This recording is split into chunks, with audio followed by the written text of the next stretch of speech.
Chapter 725, Revealing the Truth. _2. While the group was arguing, Yang remained calm, appearing to be indifferent to the situation. When Zhao Shen walked back to the bedside, he was astonished to find that Mrs. Zhao's facial features had returned to their original positions. She had been disfigured due to the stroke, but now, she had miraculously recovered.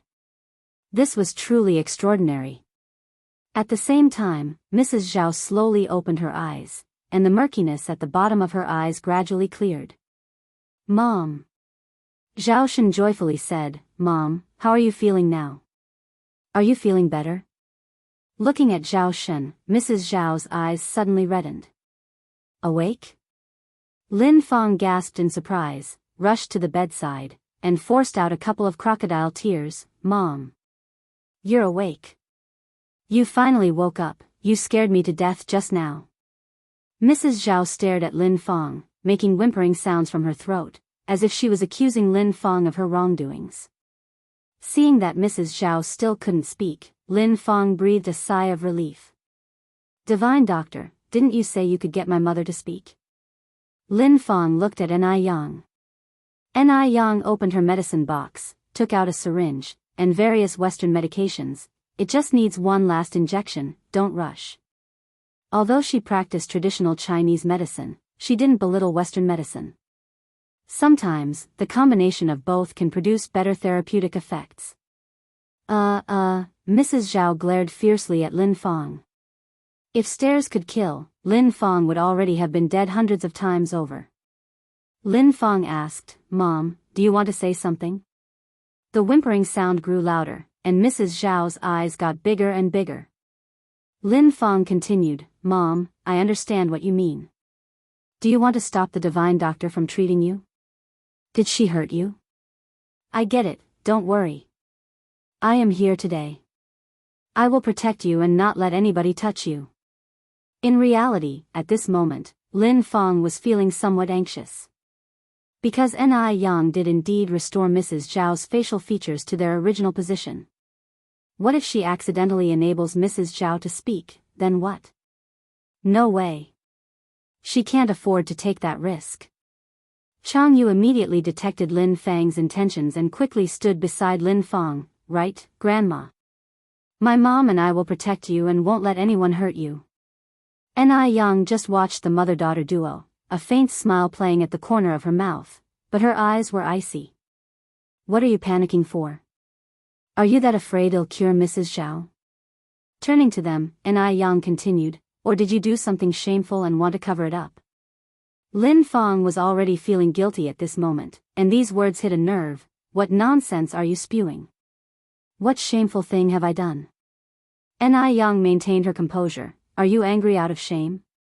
"What do you mean I'm angry out of shame? I think you're just talking rubbish." Lin Feng grabbed Yang's hand and started to cause trouble. "Come on. You must clarify what you meant today. If not, I won't let this go." "Let go." Yang slightly frowned.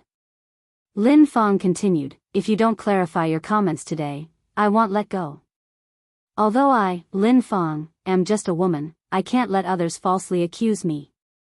How could she let go at this moment?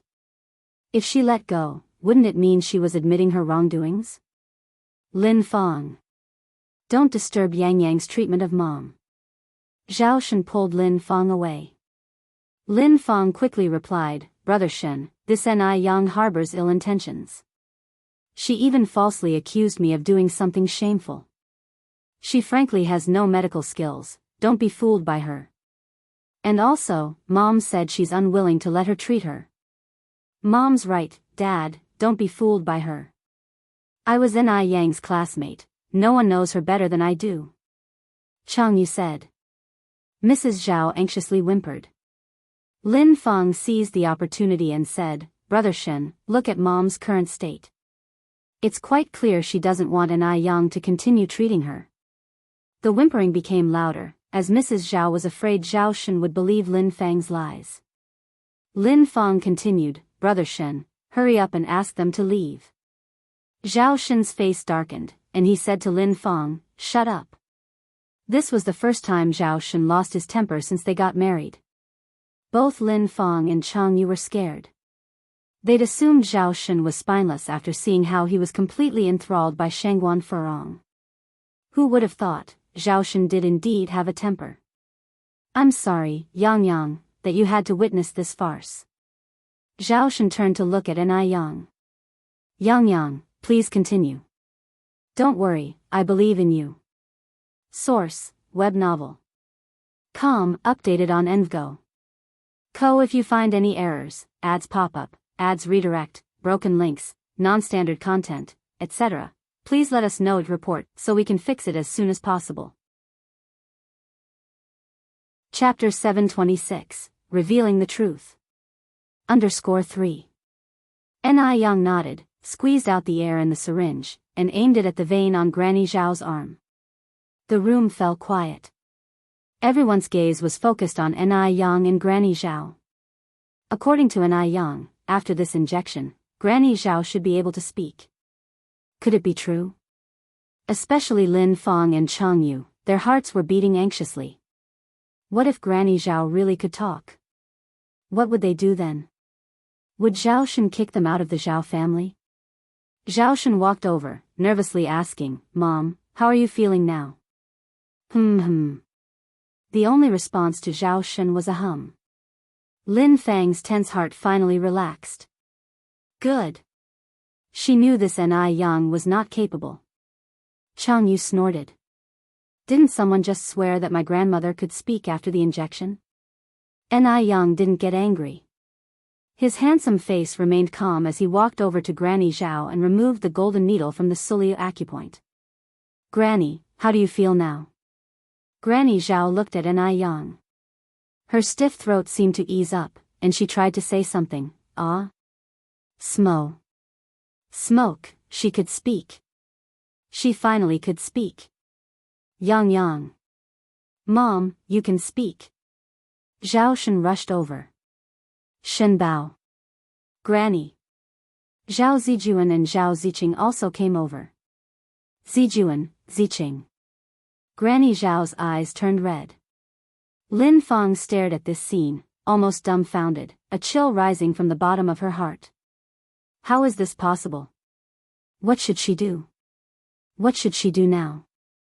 Chang Yu was even more panic-stricken. She was not unaware of what her mother had done. This old lady would surely tattle now. Was she, a spoiled princess, about to be kicked out of her home after only a month? As expected, Granny Zhao's next words were, Shen Bao, call the police immediately and arrest these venomous mother-daughter duo. What? Zhao Shen was stunned for a moment. Granny Zhao tearfully accused Lin Feng of her crimes. Zhao Shen's face gradually turned cold. He never thought that the kind-hearted Lin Feng could be so malicious. Upon hearing that his granny had suffered so much recently, Zhao Zijuan rushed over to hit Lin Feng. Evil woman. You evil woman. How could you bully my granny? Lin Feng also panicked, falling to her knees with a thud, her face pale as a sheet. I really didn't, Brother Shen. Granny has falsely accused me. If you didn't, then where did these wounds come from? Yang lifted Granny Zhao's quilt and rolled up her clothes. Granny Zhao's arms and back were covered in bruises. I didn't do it. I didn't. Lin Feng vehemently denied. If not you, then who? Yang's tone was mild, but it carried an intimidating force. Speaking of these wounds, Granny Zhao burst into tears. She hit me. Not only did she hit me, she also starved me. I, Wang Yuehua, have lived a life of wealth and worry-free. Little did I know that in my old age, would have to endure such torment. Shen Bao, you must seek justice for me. Lin Feng stared at Yang, her eyes wide with disbelief. It's you. You vile creature, trying to ruin me. You were the one who stopped me from marrying into the Shangguan family, and now you're stirring up trouble. Shut up, you wretch. Losing patience, Zhao Shen gave Lin Feng a fierce slap in the face. The slap was so hard that Lin Feng's left cheek swelled immediately. I really didn't. Brother Shen, please believe me, Lin Fong clutched at Zhao Shen's trouser leg in a pathetic manner. Dad, believe Mom. Mom is not that kind of person. Chang Yu also knelt beside Zhao Shen. The mother and daughter pleaded with Zhao Shen. It was then that Granny Zhao seemed to remember something. Not only did they abuse me, they also abused Ziqing. These days, I could always hear Ziqing crying from upstairs. It's my fault, I'm an incompetent grandmother and I couldn't protect my own granddaughter. Ziqing, my poor granddaughter. Upon hearing this, Zhao Shen was stunned. Lin Fong even hit children. Shangguan Furong walked over to Zhao Ziqing, squatting down to look her in the eye. Ziqing, did she hit you? No. I didn't hit her. Lin Fong denied with all her might, threatening Zhao Ziqing with her eyes. Little beast, if she dared to talk nonsense today, Lin Fong would kill her. Zhao Ziqing took a step back. She wanted to nod, but she was afraid. What if everyone left and Lin Fong beat her again? Source, web novel. Com, updated on Envgo. If you find any errors, ads pop up, ads redirect, broken links, non-standard content, etc., please let us know to report so we can fix it as soon as possible. Chapter 727, Revealing the Truth. _4. She was terrified. Suppressing her inner rage, Shangguan Furong spoke in as gentle a voice as possible. Ziqing, please speak up. Did she beat you? You don't have to be scared. Mom is here and I will protect you. Please be honest with me. No, I didn't. Zhao Ziqing carefully glanced at Lin Fong with utmost fear in her eyes. Eventually, she burst into tears, clinging tightly to Shangguan Furong's neck. I am scared. Ziqing's terrified confession broke Shangguan Furong's heart. It was her fault. She was the one who allowed her 2 children to suffer. I want to stay with Mom. I don't want to be with Dad anymore. Auntie Lin Fong is a bad lady. She pinched me and pricked me with this injection. My elder sister is also bad. She snatches my things and calls me a beast. As Zhao Ziqing spoke, she loosened her clothes to reveal the bruising on her body and countless needle holes on her arms and back. The sight was horrifying. Ziqing, my poor child. It's all my fault, I let you suffer. Shangguan Furong held Zhao Ziqing in a tight embrace. No wonder Lin Fong prevented her from seeing the kids before. If only she had located Zhao Shen sooner, things wouldn't have turned out this way. Shangguan Furong was consumed by regret and heartache. From the day her daughter was born, she never even had the heart to smack her once, let alone allowed her to be beaten to a pulp by Lin Fong. Mum, cried Zhao Ziqing. As a father, Zhao Shen could no longer bear it and he grabbed Lin Fang's hair in anger. Lin Fong, what have you done? Ziqing is only 8 years old. She's still a child. How could you do this to her? No. She's lying about me. They're framing me together. They want to kick me out. Brother Shen, don't be fooled, don't. Lin Fong implored painfully as she clung onto Zhao Shen's trousers despite the pain in her scalp. Shangguan Furong charged forward to grab Lin Fang's sleeve, pushed her to the ground, and then grabbed her by the throat. Lin Fong, you inhuman beast. I will kill you. One life for another. Miss, please calm down, and Yang came over and held Shangguan Furong's hand. It's not worth risking your freedom for her. You still have Zijuan and Ziqing to take care of. His words immediately sobered her up and she released Lin Fong. Yang was right. She was not worth it. Once Lin Fong was released, she began coughing violently. Shangguan Furong had certainly shown no mercy. Zhao Shen asked the servants to call the police. Brother Shen, forgive me this time. I won't dare to do it again. I'll take good care of our mother, please, pardon me. Lin Fong kneeled on the ground and bowed down in remorse. If she had known this day would come, she wouldn't have treated old Madame Zhao and Zhao Ziqing the way she did. Lin Fong felt regret. She was genuinely regretful. It took her a great struggle to marry into a wealthy family. She didn't want to go to jail or lose everything. Get out. Zhao Shen kicked Lin Feng away angrily. Lin Feng crawled over once again. Brother Shen, give me one more chance. I know I was wrong, I really recognize my mistake. Dad, please forgive Mum this time. Chang Yu also kneeled beside Lin Feng. I'm not your father. The police arrived shortly. Lin Feng and Chang Yu were arrested for abusing the elderly and a child. With guilt written all over his face, Zhao Shen looked at old Madame Zhao. Mum, I'm sorry, I let you and Ziqing suffer. I'm the one to blame, I brought the wolf into our house. It's my fault. Zhao Shen started slapping himself as he confessed his guilt. He felt regretful. He should not have betrayed Shangguan Furong in the first place. Although Shangguan Furong was a bit domineering, she was never oppressive towards the elderly or children.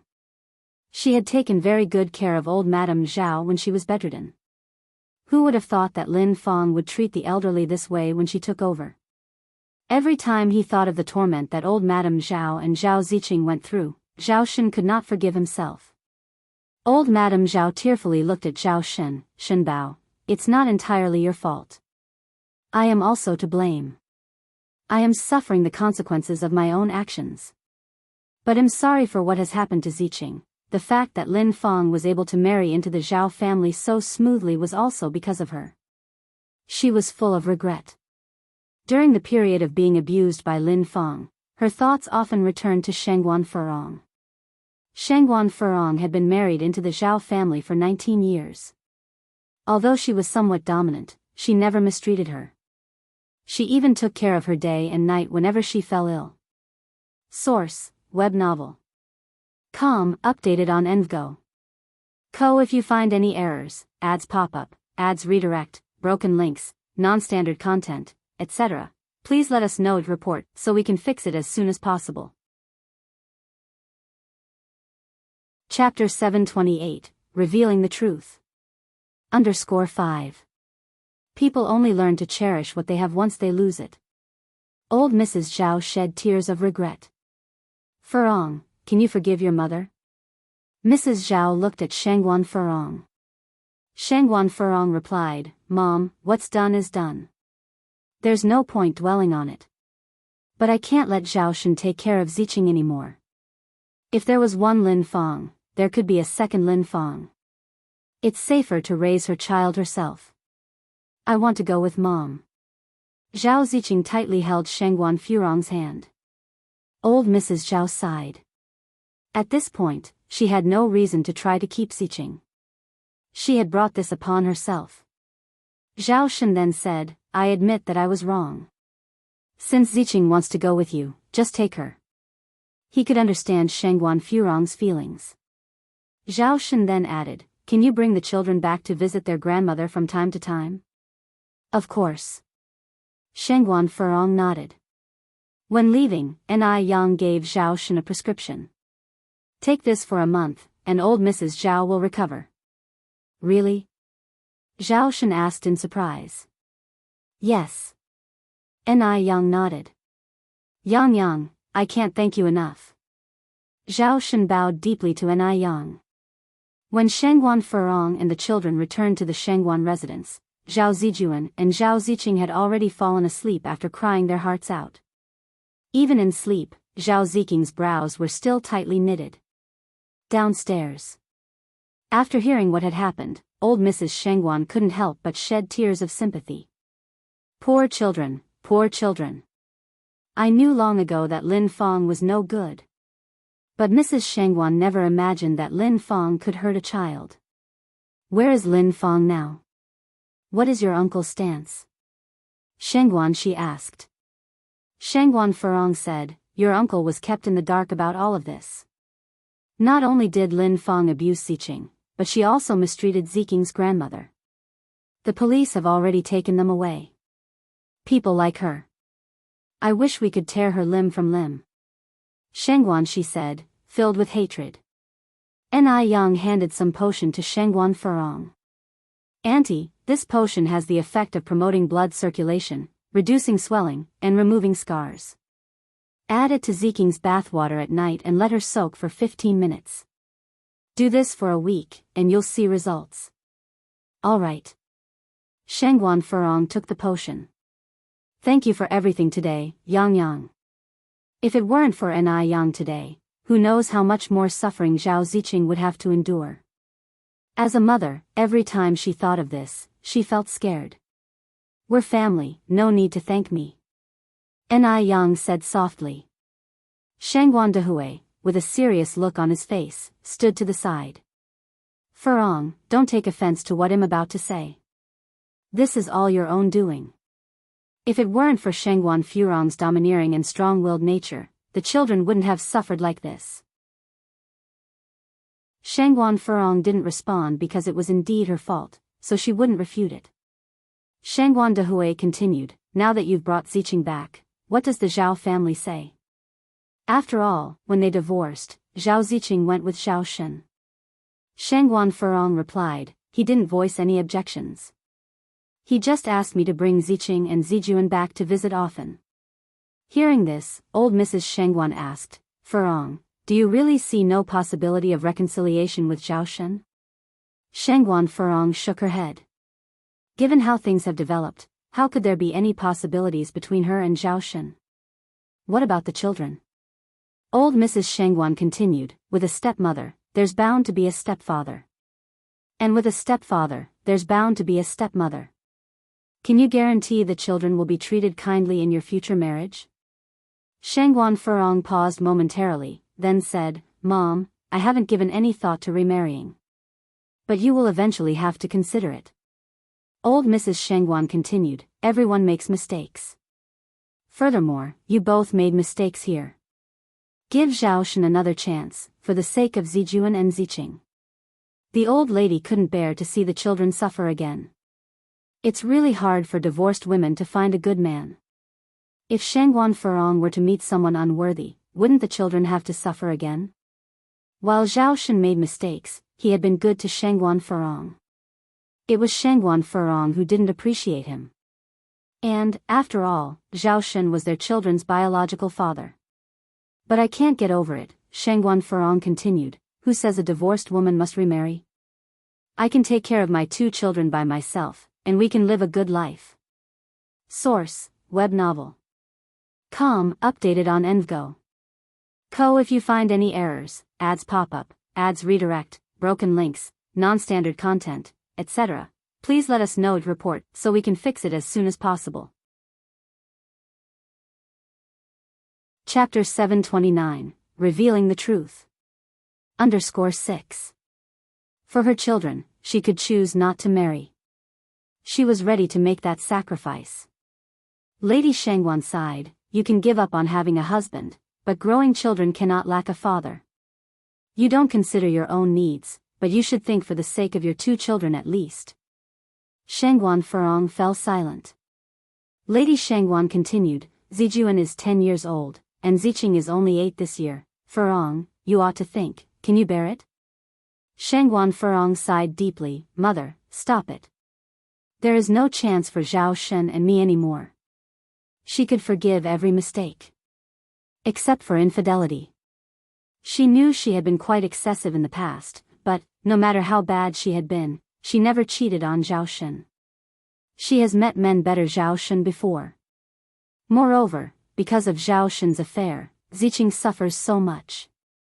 Noticing the increasingly tense atmosphere, Ni Tsuhua tactfully intervened, I washed some grapes and strawberries, Mom, Furong, you both should eat more. The grave conversation was skillfully switched. 3 days later, the police reported that Lin Fong was sentenced to 3 years for abusing the elderly and a child. Chang Yu, as an accomplice, received a 1-year sentence. Upon hearing this news, Shangguan Furong sighed in relief. After a 3-year jail sentence and having a criminal record, Lin Fong would be less trouble when she gets out. The potion that Ni Yen gave worked wonders.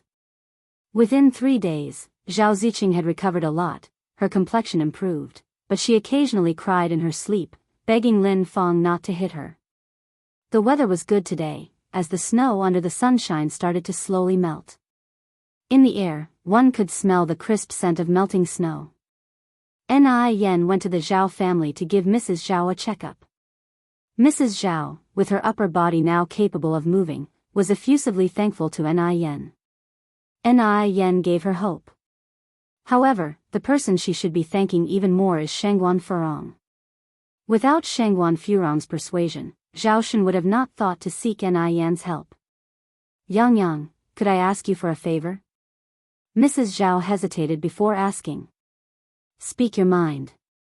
Yan's radiant face remained the same, as the sunlight shone through the window, casting a soft halo onto her.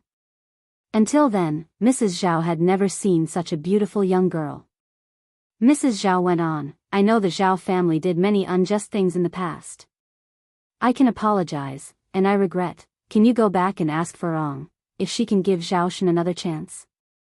Yen, with an apologetic expression, said, I'm sorry, Mrs. Zhao, it may be inappropriate for me, as the younger generation, to intervene in elders' affairs. The right and wrong of the situation were clear, Shangguan Furong and Zhao Shen each responsible for half. But in Yan's eyes, infidelity is something unforgivable. No reason could justify adultery. So she will not intervene in this matter, the decision would be up to Shangguan Furong. Hearing this, Mrs. Zhao sighed, I considered inadequately. Since Yen refused to get involved, she could not force her. As Yen was walking out of the Zhao family gate with her medical kit, she bumped into Shangguan Furong and the two children returning. Sister Yen, is my grandmother getting better? Zhao Zijuan and Zhao Ziqing walked up to ask. Yen smiled and replied, You too, rest assured, Mrs. Zhao's recovery is going very well. Thank you, Sister Yen. Yen bid farewell to Shangguan Furong, before leaving the Zhao family. Zhao Shen, by whatever means, managed to hire back those workers who were previously dismissed by Lin Fong, including the old butler. Upon seeing Shangguan Furong, everyone was quite excited. Ma'am, you're back. Shangguan Furong smiled and said, You all are back as well, but from now on, I will not be your mistress anymore. Upon hearing this, everyone felt somewhat sentimental. How did everything change so suddenly? In the eyes of the servants, Shangguan Furong was a very good mistress. She was generous and never intentionally made things difficult for them. Shangguan Furong didn't say much to everyone, instead she went upstairs with the two children. Seeing Shangguan Furong and the two children made Mrs. Zhao very happy. Furong, thank you for bringing the children back to see me. Shangguan Furong said, no matter what, you are Zijuan and Ziking's grandmother. This time Shangguan Furong didn't call her a mom anymore, and Mrs. Zhao felt somewhat disappointed. Is there really no chance for Shangguan Furong and Zhao Shen? Yen, with her medical kit on her back, walked down the street where the ice and snow were melting. The street was bustling and especially lively. From afar, she saw an old man with gray hair limping onto a step to sit down, seemingly injured. Yen quickly walked over. Sir, are you okay? Do you need my help? The old man looked up and froze. His eyes welled up with warmth. This face, it gave him an inexplicable sense of familiarity. Yen continued, Sir, did you hurt your foot? I am a practitioner of traditional Chinese medicine, I might be able to help you. The man looked very serious, probably in his 60s or 70s. For some reason, his gaze towards her carried an unknown sentimentality.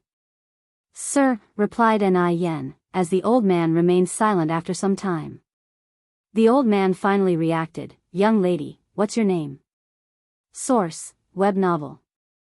Com, updated on Envgo. If you find any errors, ads pop up, ads redirect, broken links, non-standard content, etc., please let us know it report so we can fix it as soon as possible.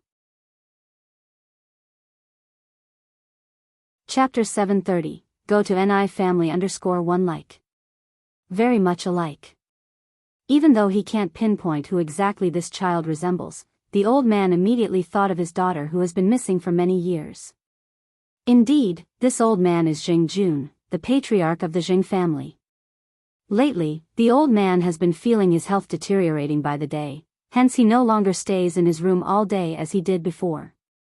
He hoped to find his only daughter, to lay eyes on her one more time before his departure. Whether she's alive or dead, he wished to receive some news. If the unfortunate really happened, he wanted to offer incense at his daughter's grave. My name is Ni Yang. Ni as in a single person, and Yang as in producing smoke from warming jade in the sun. For reasons unknown, Ni Yang felt an inexplicable closeness upon seeing Old Master Zheng. Old Master Zheng was not a man of many words and would hardly speak a word to Jing Xianjing in half a month. However, today, he couldn't help but introduce himself to Ni Yang. My surname is Zheng. I'm called Jing Jun Jing as in, cover the ears, Jun as in, a critical moment.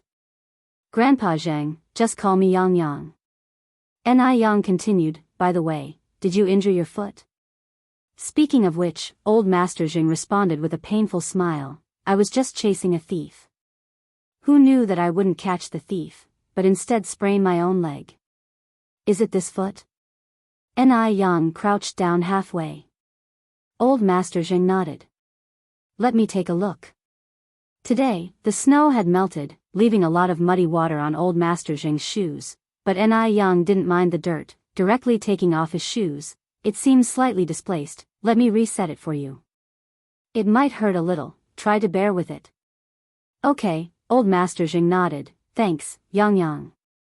While talking to Old Master Zheng, Ni Yang was also diverting his attention. Crack. The intense pain makes Old Master Zheng turn pale. Ni Yang stood up from the ground, Grandpa Zheng, try standing up. Old Master Zheng got up from the steps, tried to walk a few steps, and said in surprise, it doesn't hurt anymore. Not at all. Yang Yang, you are really amazing. Unconsciously, Old Master Zheng didn't realize that he's been speaking more and his typically serious face had also broken into many smiles. Ni Yang smiled, it's just a little trick. Yang Yang, did you inherit this traditional Chinese medicine practice from your ancestors? Old Master Zheng asked. Ni Yang shook her head, I have a master. Old Master Zheng said, then your master must be a hermit. How old are you, Yang Yang? 19. She was 17 when she first came to Beijing, and time flew by so quickly that it's already been 2 years. Old Master Zheng nodded, Yang Yang, judging from your accent, you don't seem to be from Beijing. Yes, I'm from Haicheng. I came to Beijing 2 years ago. Ni Yang said. Haicheng. Haicheng is still over 2,000 kilometers away from the place where Zheng Tingting went missing years ago. Old Master Zheng's eyes dimmed a bit. Ni Yang continued, Grandpa Zheng, I notice you have swollen eyes and faint dark circles. Are you having trouble sleeping recently?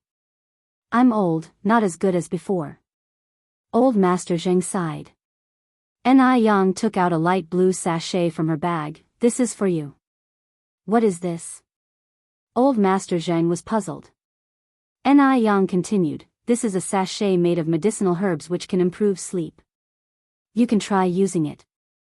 Old Master Zheng reached out and took it. There was indeed a faint medicinal smell lingering on the sachet. How much does it cost? Old Master Zheng continued, and also for earlier when you helped reset my bone. Money is the best way to express gratitude in this world. And other than money, Old Master Zheng couldn't find any other way. Ni Yang smiled, helping you with the bone reset was just a small effort, and this sachet is not worth much. You could look at as me promoting the virtues of traditional Chinese medicine. The upbringing of this child was too good. Also, the feeling she gave was not like that of a 19-year-old girl at all, there was a sense of time weathering all things about her. Old Master Zheng, who had seen numerous people in his life, this was the first time he had seen such a gifted young girl. Traditional Chinese medicine has been inherited for thousands of years. It's a pity that Western medicine has been in the limelight in the recent years and traditional Chinese medicine is gradually falling behind. Yang Yang, you're so young yet your medical skills are so good, that's too rare. Old Master Zheng received an old-style education in his youth, so he always held traditional Chinese medicine in high regard. Unfortunately, in this rising age, people have gradually forgotten about traditional Chinese medicine. By the way, Yang Yang, my wife has been unwell recently, suffering from a persistent cough. Would you be willing to make a house visit if I wanted to engage your services? Old Master Zheng asked. Source, web novel. Com, updated on Envgo. If you find any errors, ads pop up, ads redirect, broken links, non-standard content, etc., please let us know to report so we can fix it as soon as possible. Chapter 731, Go to NI Family _2. NI Yang nodded, it's my honor. Old Master Zheng's eyes lit up, then give me an address. When I go back and tell my wife, I'll come and visit you. NI Yang continued, if it's from Monday to Friday, you can find me at number 56 Jinghua Village. If it's the weekend, I'm usually at Phoenix Villa number 23. Phoenix Villa is where the Shengguan family lives, and NI Yang stays there 2 days a week. Old Master Zheng, being a scholar, had a habit of carrying paper and pen with him. He immediately jotted down the addresses. After saying goodbye to Old Master Zheng, NI Yang visited several noodle restaurants and milk tea shops. Now there are 12 branch stores of noodle restaurants and milk tea shops in Beijing, making a total of 22 branches. And all the properties were bought outright. Now Wang Jinfang and Zhou Qingshang are the general manager and deputy general manager of the branches respectively. Their monthly salary has increased from the initial 35 yuan to 128 yuan. Each store also has its own store manager. The store managers are villagers from Jinghua Village, regular employees are recruited from outside. The store manager's salary is 98 yuan a month. The salary for regular employees has also increased to 45 yuan per month. NI Yang trusts everyone. With high salaries, everyone is very dedicated to their work, never leaving any headache for NI Yang. Despite the increase in employee wages, the prices of milk tea and noodles have not risen. So whether it's a workday or a holiday, the noodle restaurants and milk tea shops are always crowded. Seeing NI Yang making money, others were very envious, and for a while, countless imitators sprang up. Some even opened shops right across from NI Yang's. But NI Yang has never been surpassed. Zheng family. As soon as Old Master Zheng returned home, he saw that there were visitors. The visitors were none other than Old Master Zheng's second and third brothers. However, Old Master Zheng walked upstairs as if he hadn't seen the two. Old Mrs. Zheng was hosting the guests in the living room. Zheng Lingling served hot tea to them. Uncle 2, Uncle 3, please have some tea. Old Master Zheng's second brother is named Zheng Sheng and his third brother is named Zheng Gao. Although they all have the surname Zheng, their background is not half as good as Old Master Zheng's. The Zheng family is an esteemed, wealthy family, while Zheng Sheng and Zheng Gao's families can at best be called rich. So Zheng Lingling didn't like these two old men at all. If it weren't for the sake of Old Master Zheng and Mrs. Zheng, she wouldn't even care to deal with them. Second brother and third brother, is there something you came here for today? Mrs. Zheng broke the silence. Zheng Gao did not speak, he picked up the teacup, took a sip and looked towards Zheng Sheng. Zheng Sheng gave a smile, sister-in-law, how have you and my brother been lately?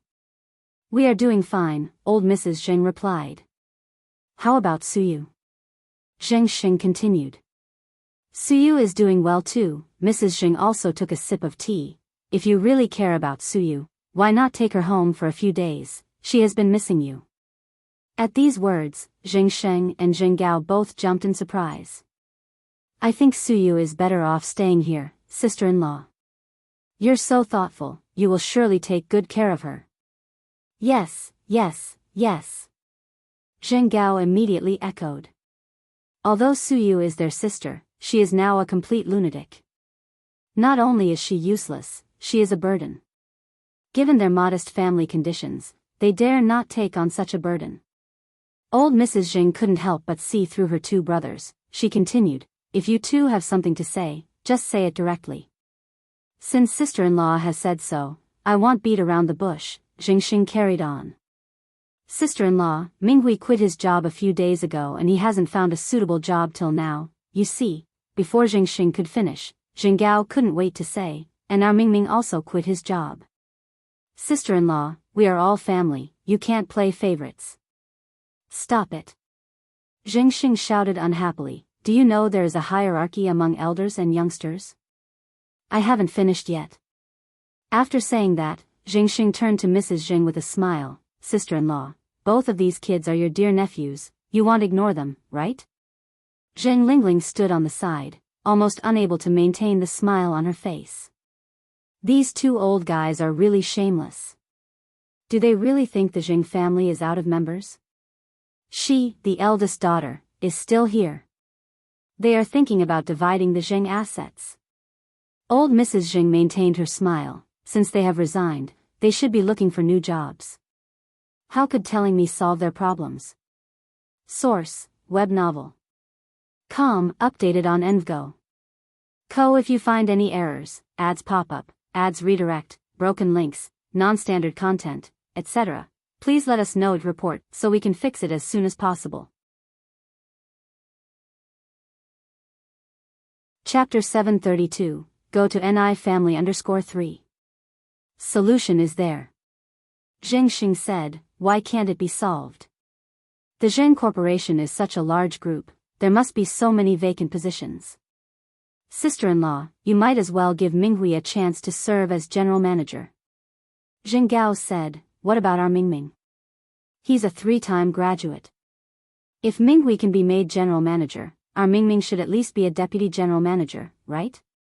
Upon hearing this, Zheng Lingling's face was filled with a mocking expression. General manager? Vice general manager? These two old fools really dared to speak. Zheng Minghui and Zheng Mingming are just two idlers, even more wieldless than Mo Qishan.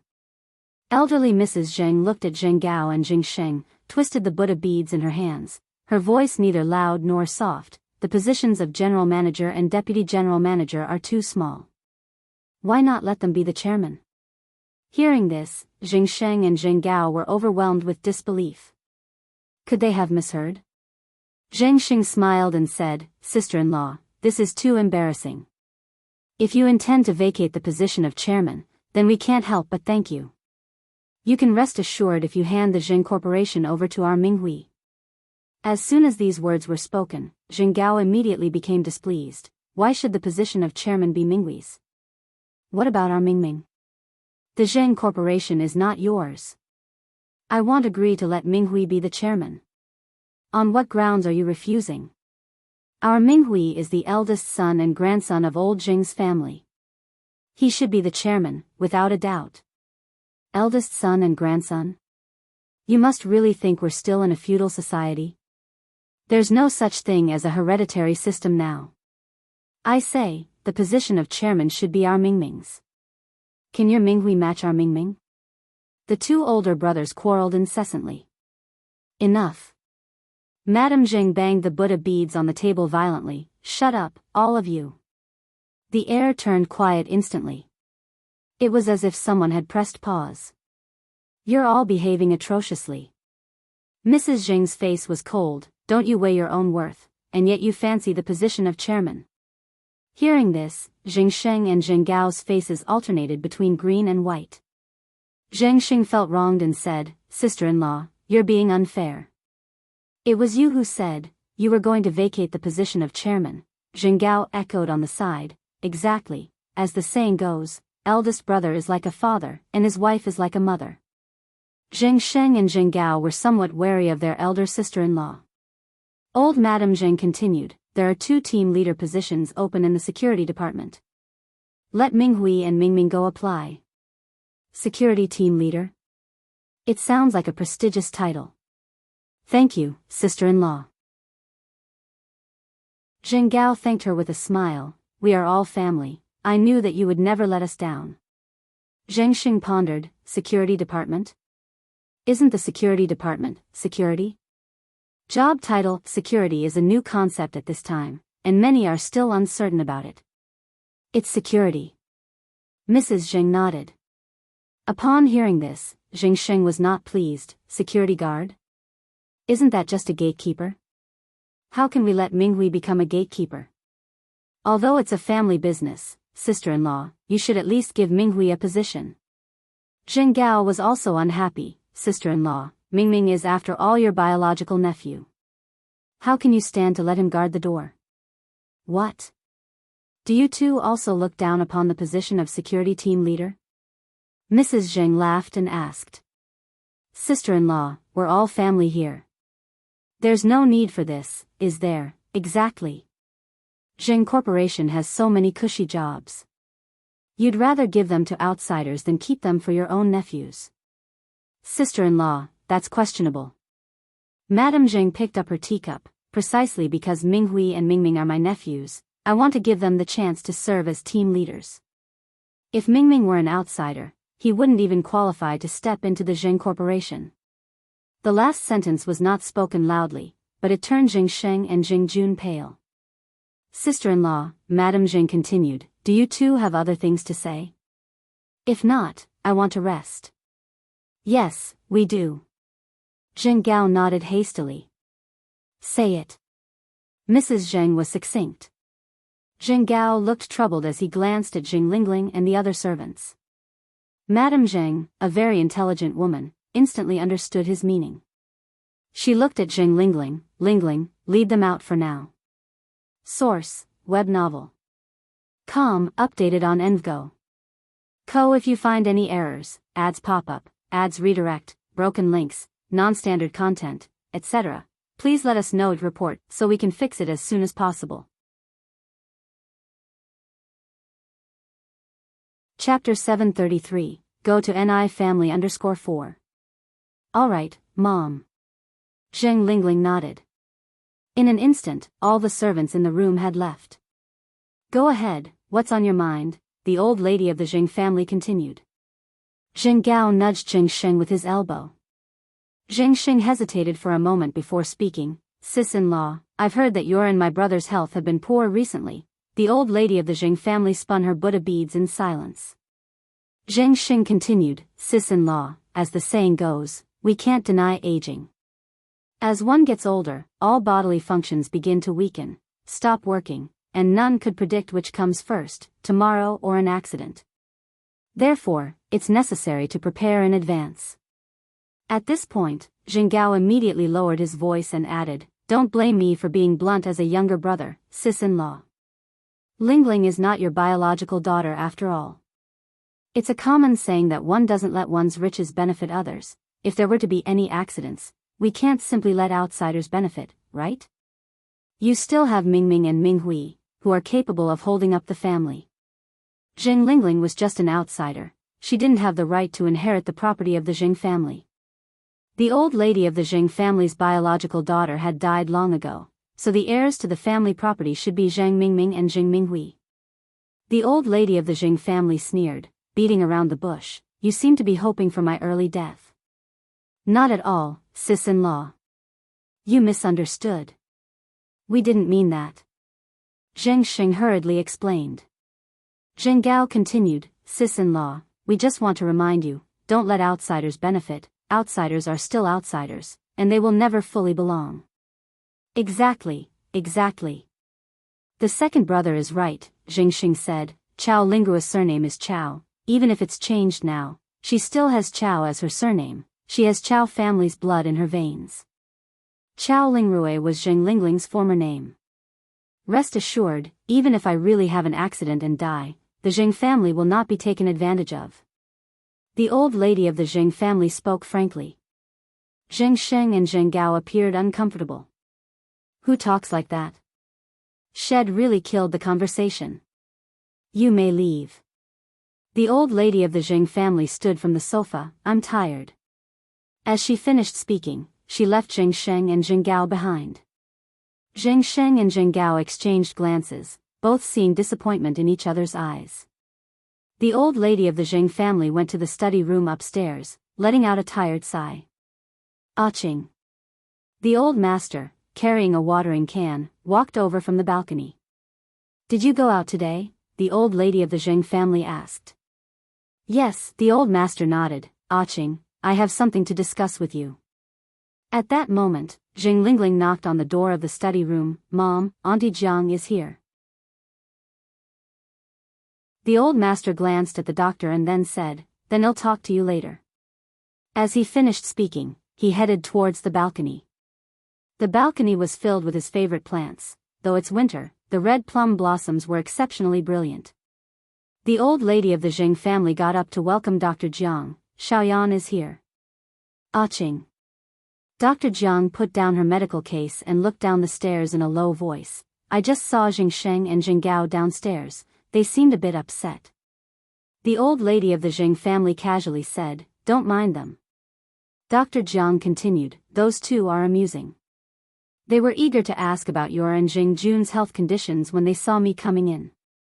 When I told them you were fine, they seemed quite disappointed." Jing Lingling seized this opportunity to sow discord. "Mom, if you ask me, we shouldn't let those two men casually enter our house anymore. They are just eyeing our property." The old lady of the Jing family looked at Jing Lingling. "You, as a junior, has no place to interrupt." Even if Jing Sheng and Jing Gao were overstepping, they were the elders. Jing Lingling shut her mouth abruptly. Dr. Jiang laughed and said, "Don't blame Lingling for being blunt. Those two men really have gone too far. Even I, as an outsider, find it hard to watch." The old lady of the Jing family responded, "Jing Sheng and Jing Gao are indeed a bit greedy, but it's not unforgivable." Dr. Jiang nodded and didn't continue the topic. "Anyway, Aching, how have you been feeling recently? Any discomfort?" "Same as before," the old lady of the Jing family replied. "Oh." After the examination, Dr. Jiang repeated her usual advice. "Aching, there are no major problems with your health. Just make sure to take your medication on time and take care of yourself." "Okay," the old lady of the Jing family nodded. "Jing Jun hasn't been feeling too well lately. Lingling, go get your dad and let Auntie Jiang have a look at him." Source: web novel. Com, updated on Envgo. Co. If you find any errors, ads pop up, ads redirect, broken links, non-standard content, etc., please let us know and report so we can fix it as soon as possible. Chapter 734. Go to NI family _5. Alright. Jing Lingling walked towards the door. After a while, Jing Lingling came back alone.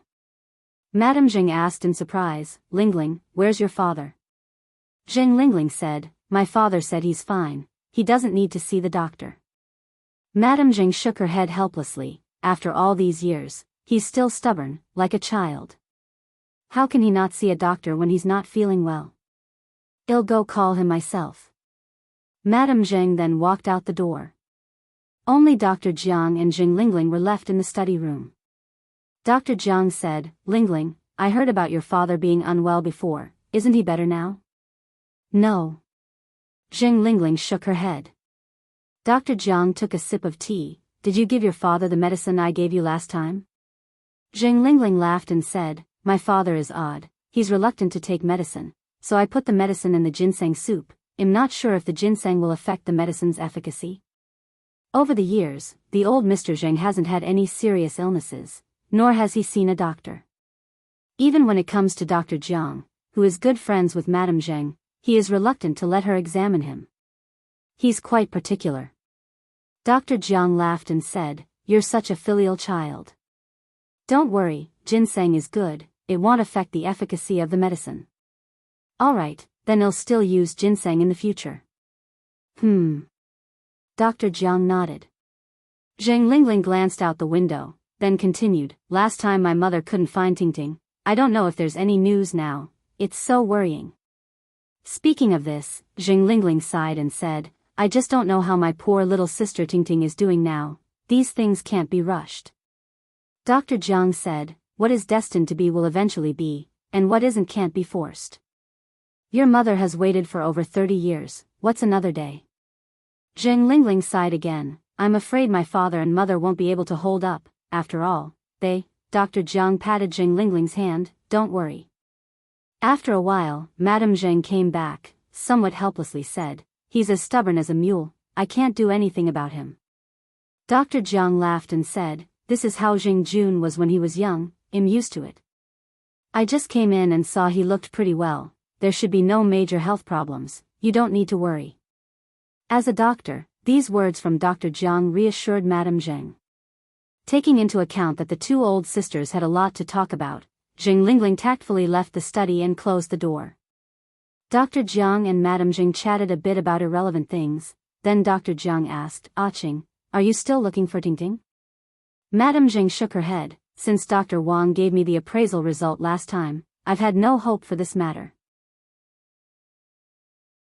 I won't look for her anymore, never again, although Dr. Jiang is the person Madame Zheng trusts the most, she can't tell Dr. Jiang the truth about this matter. It's a secret between her and old Mr. Zheng. Moreover, if one more person knew about this matter, the risk would increase. Tingting is your flesh and blood, how can you not look for her? Dr. Jiang said, I feel that Dr. Wang is a bit careless, actually Dr. Xiaoran is not bad, you can look for Dr. Xiaoran. Madame Zheng shook her head again, I think Dr. Xiaoran is young, although I have some friendship with her mother, I don't trust her. Dr. Jiang nodded, you're right. Xiaoran is indeed too young, so, you won't look for her anymore? Dr. Jiang continued, although Lingling is more filial than a biological daughter, she is not a blood relative of the Jing family after all. In my opinion, Jing Sheng and Jing Gao had a point, one cannot live forever. You can't let the vast Jing family fortune go to outsiders after you pass away. Madame Zheng looked at Dr. Jiang, Xiaoyan, are you also taking their side now? Are you a spokesman that they've hired? Dr. Jiang laughed, Qing, how could you think that way? Madame Zheng continued, since that's not the case, don't bring them up again. Jing Jun and I are old now, we just want to live our last years in peace, we don't want to fuss about it anymore. Saying this, Madame Zheng continued, besides, Lingling is a good child. She's been filial to us for so many years in the Jing family, and has also given us a smart and clever granddaughter, we're already content. Source, web novel. Com, updated on Envgo. Co. If you find any errors, ads pop up, ads redirect, broken links, non-standard content, etc., please let us know to report so we can fix it as soon as possible. Chapter 735, Go to NI Family _6. Dr. Jiang nodded, true, contentment breeds happiness. After some more chatting with old lady Zheng, Dr. Jiang left the Jing family. Jing Lingling saw Dr. Jiang to the door. Please watch your step. Dr. Jiang nodded, I will. Also, according to your mother, she seems to have given up finding Tingting. If you have a chance, try to persuade her. Blood is thicker than water after all, she should still try to look for her. Upon hearing this, Jing Lingling's face was filled with disbelief. Not looking for her? That old witch really gave up. She just gave up on her own daughter? Jing Lingling narrowed her eyes, all right, I will try to persuade my mother. Thank you for today. You're welcome. The study room upstairs in the Jing's home. When Dr. Jiang had just left, Master Zheng came in. Qing, I met a girl today with excellent medical skills. Your health keeps deteriorating, let's have her take a look. Old lady Zheng laughed, look who's talking. I wonder who the one refusing medical treatment is.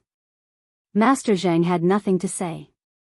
Old lady Zheng added, Xiaoyan says my health is fine, there's no need to call another doctor, right? I think she's a quack. She always says you're fine but your constant coughing proves otherwise.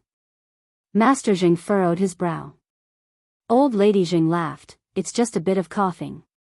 No need to overreact. As soon as she finished, old lady Zheng started coughing violently. Are you alright? Master Zheng quickly patted old lady Zheng's back. Don't worry, it's not going to kill me, old lady Zheng reassured, waving her hand.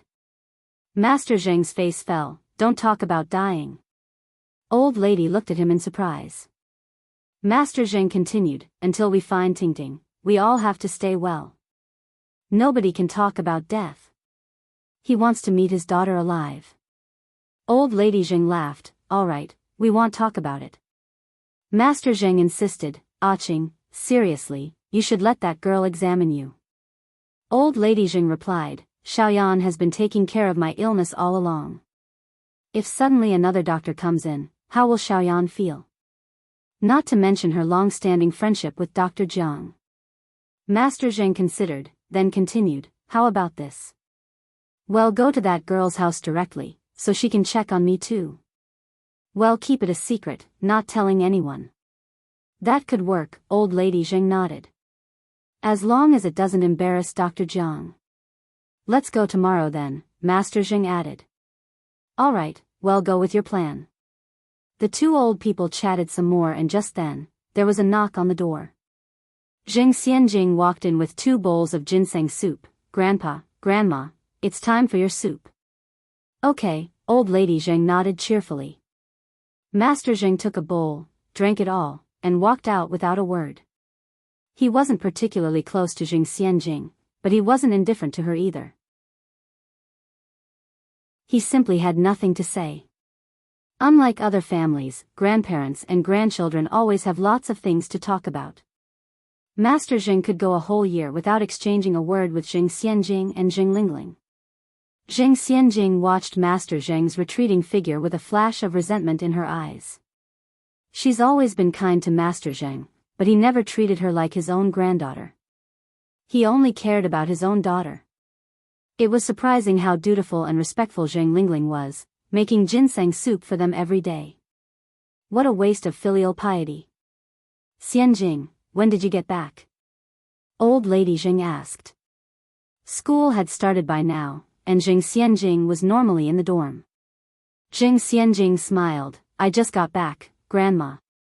The school canteen is terrible, making you lose weight. Let Chef Lu make you something delicious tonight to replenish yourself, suggested Old Lady Zheng. But Old Lady Zheng didn't truly care about her. If she really cared, she wouldn't have Chef Lu make the food. She would do it herself.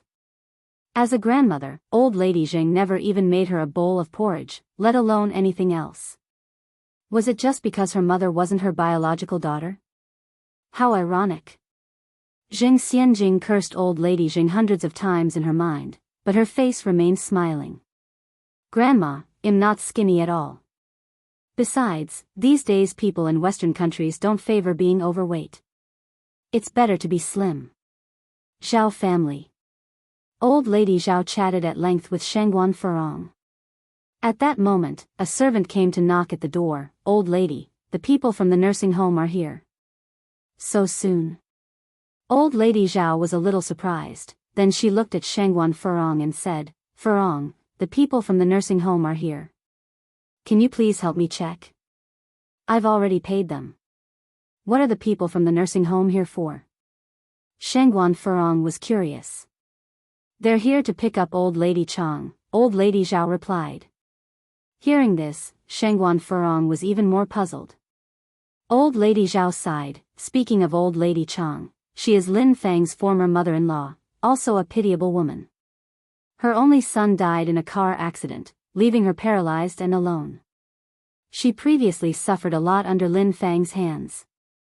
Now that she's lost all her ability to work, I found a nursing home for her to live in. When Lin Fang married into the family, she brought Old Lady Chang with her. Old Lady Chang was now taken care of by Zhao family servants. Now that Lin Fang was in prison and Old Lady Chang was bedridden, they couldn't just abandon her. That would be an atrocious act. Shangguan Furong remembered that indeed, Lin Fang had a bedridden mother-in-law. She nodded, okay, I'll go check. Wait, Furong, Old Lady Zhao seemed to remember something. What's up? Shangguan Furong turned back.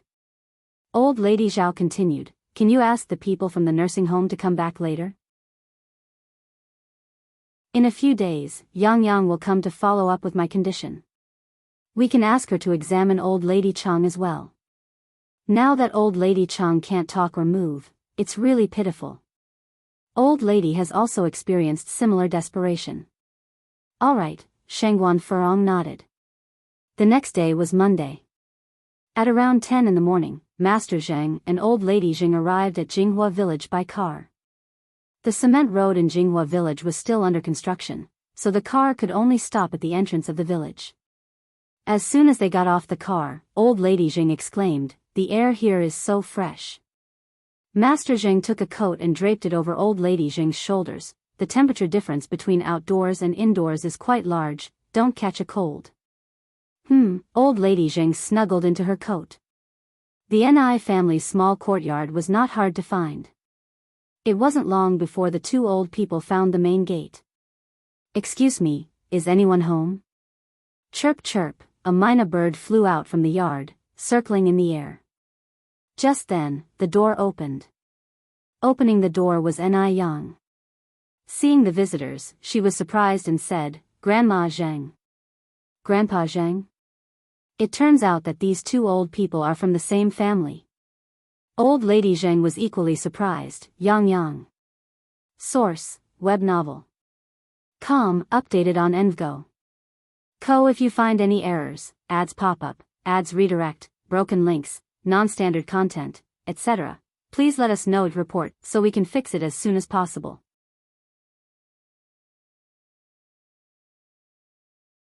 Chapter 736, Spoiled Grandson Maniac _1. Old Master Zhang looked at the two of them, astonished. "Ching, so you and Yang, you know each other. Fate really is a marvelous thing." Old Madame Zhang said, "Yang is the divine doctor who cured Xiao Dai." "So that's how it is." Old Master Zhang nodded. "Grandpa Zhang, Grandma Zhang, please come in." Ni Yang stepped aside to let the elderly couple in. The courtyard was beautifully designed. Even in winter, it remained vibrant and full of life. Old Master Zhang and Old Madame Zhang looked around with surprise. A little chubby child ran towards them, shouting, "Sister! Sister!"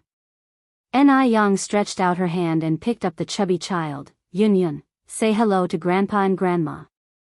Little Ni Yun obediently greeted, "Grandpa, Grandma."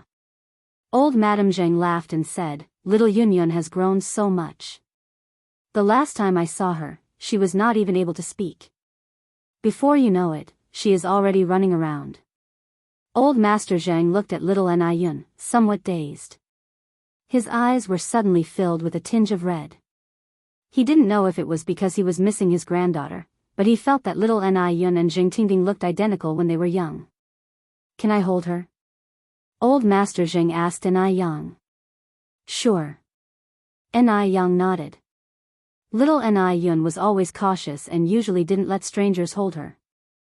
However, today, she was exceptionally happy when Old Master Zhang picked her up. Old Madame Zhang looked at Old Master Zhang with surprise. She knew that Old Master Zhang didn't usually like children. When Jing Xianjing was little, he never once held her in his arms. "Grandpa." Little Ni Yun reached out to tug at Old Master Zhang's beard. "Grandpa, what is this?" "This is a beard." "Grandpa, what is that?" "That is a flower."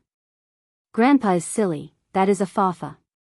Old Madame Zhang almost thought she was hallucinating. Old Master Zhang was too out of character today, as if he was a completely different person. Yang, who is here?" Ni Tsuehua and Shangguan Dehui came out of the house. "Grandpa Zhang, Grandma Zhang, these are my parents." Ni Yang introduced them.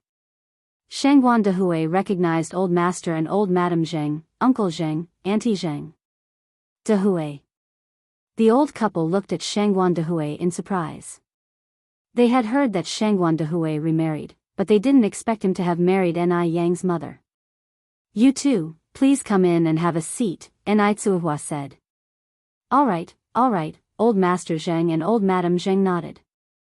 After entering the house, Ni Tsuehua and Shangguan Dehui busied themselves with serving tea and refreshments to the elderly couple. Ni Tsuehua said, "It's getting late, Dehui, you should go to work now. I can handle things here at home." It was Monday, and Shangguan Dehui had classes in the morning.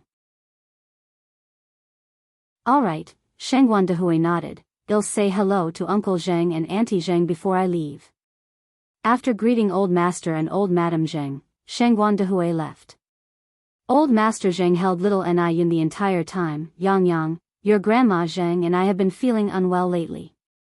Especially your grandma Zhang, she's had a cough for many years and it hasn't gotten any better. Can you examine her first? Ni Yang gave a slight nod and proceeded to feel old Madame Zheng's pulse. She knitted her eyebrows, her eyes focused, and the crystal lamp reflected a cool light in her eyes, making her look quite striking. After a while, she released old Madame Zheng's hand and asked, "Could I ask what medicine you've been taking lately?" Old Madame Zheng thought for a moment, then answered, "I can't remember the exact names, but generally, they are cough suppressants." "It's coddling and amoxicillin," Old Master Zheng answered. Old Madame Zheng looked at Old Master Zheng in surprise. She didn't expect him, who always seemed quietly withdrawn, to remember what medicine she was taking. Ni Yang frowned slightly. "Is it just coddling and amoxicillin? Does a tonic count as a medicine?" Old Master Zheng asked again. Ni Yang nodded, "It does. She also drinks ginseng chicken soup and takes some tonics like cordyceps and deer antler," Old Master Zheng said. Ni Yang continued, "Actually, the cough problem of Grandma Zheng isn't serious, but strangely, the medicine she has been taking over the years seems to have no effect on her. I suspect it has something to do with her usual diet. Some foods can counteract each other, not only eliminating the efficacy of the medicine but producing the opposite effect. Over time, a layer of slow-acting toxins harmful to health can accumulate in the body." Source: web novel. Com, updated on Envgo. Co. If you find any errors, ads pop up, ads redirect, broken links, non-standard content, etc., please let us know to report so we can fix it as soon as possible.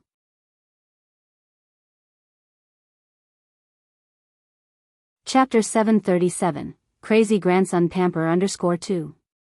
Yang, are you suggesting that your Granny Zheng has been poisoned? Old Master Zheng asked. Yes. Ni Yang nodded slightly, that's one interpretation. Granny Zheng's cough has been going on for 10 years, though there were times when she got better. It worsened suddenly starting from last year, didn't it? Correct. Granny Zheng nodded, it started from last year. Ni Yang continued, has there been any change in your diet since last year? Granny Zheng said, other than 3 meals a day, I drink tonic medicines, the ones your grandfather Zheng just mentioned. Old Master Zhao hurriedly asked, how severe is Granny Zheng's condition now? Ni Yang's expression was somewhat solemn, it's serious but not too severe. However, if the toxins in Granny Zheng's body are not removed in time, there's always the risk it will deteriorate, putting her life at risk. Old Master Zheng turned pale. Yang, do you have a way to detoxify her? Granny Zheng, rest assured, there's always an antidote wherever there is poison. Lucky for us, Granny Zheng came in time. If it were any later, it would have been a tough situation.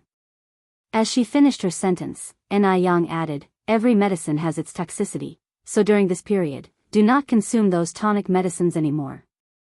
Very well, we appreciate your help Yang. Old Master Zheng nodded and sighed in relief. Ni Yang took out a small porcelain bottle and handed it to Granny Zheng. Granny Zheng, first take this detoxification pill. During this time, avoid alcohol, spicy food, raw or cold food. Also, don't continue taking ceftazole and amoxicillin. Okay. Granny Zheng solemnly accepted and memorized Ni Yang's words. After examining Granny Zheng, Ni Yang took Old Master Zheng's pulse. Old Master Zheng's pulse was very steady, but beneath the calmness lay subtle signs of trouble. Damage had been subtly inflicted on all his internal organs. Upon closer examination, one would find that his symptoms were surprisingly similar to Granny Zheng's. If the toxins in Granny Zheng's body resulted from food incompatibility, then what about Old Master Zheng's? How is it that both of them would be poisoned at the same time? Something did not seem quite right here. After a moment, Ni Yang let go of Old Master Zheng's wrist. Grandfather Zheng, have you also been drinking tonic medicines recently? Yes. Old Master Zheng nodded. Recently, Zheng Lingling had been making all sorts of tonic soups for him and Granny Zheng every day. Then who's been making this tonic? My daughter. Old Master Zheng answered. Ni Yang continued, Grandfather Zheng, lately you're having trouble sleeping and experiencing tinnitus and dizziness, right? Yes. Old Master Zheng nodded. You also have a layer of toxin in your body, similar to Granny Zheng's condition.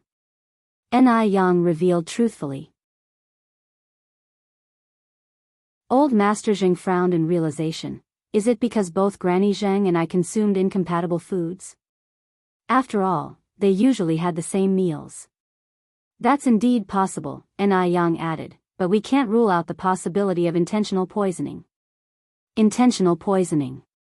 Upon hearing these words, both Old Master Zheng and Granny Zheng turned pale. It couldn't possibly be intentional, could it? Granny Zheng said. Who would poison them in the Zheng family? The servants had no grudges against them, they would certainly not poison them. Then there was Lingling. But Lingling was their daughter, raised by them for over 30 years. Despite not being biologically related, they were as close as if they were. Lingling certainly wouldn't poison them. Ni Yang's tone was casual. Human intentions can be hard to discern, sometimes prevention is necessary.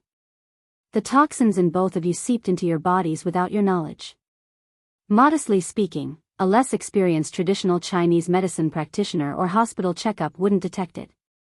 Ni Yang had lived 2 lifetimes, she had seen all sorts of incidents.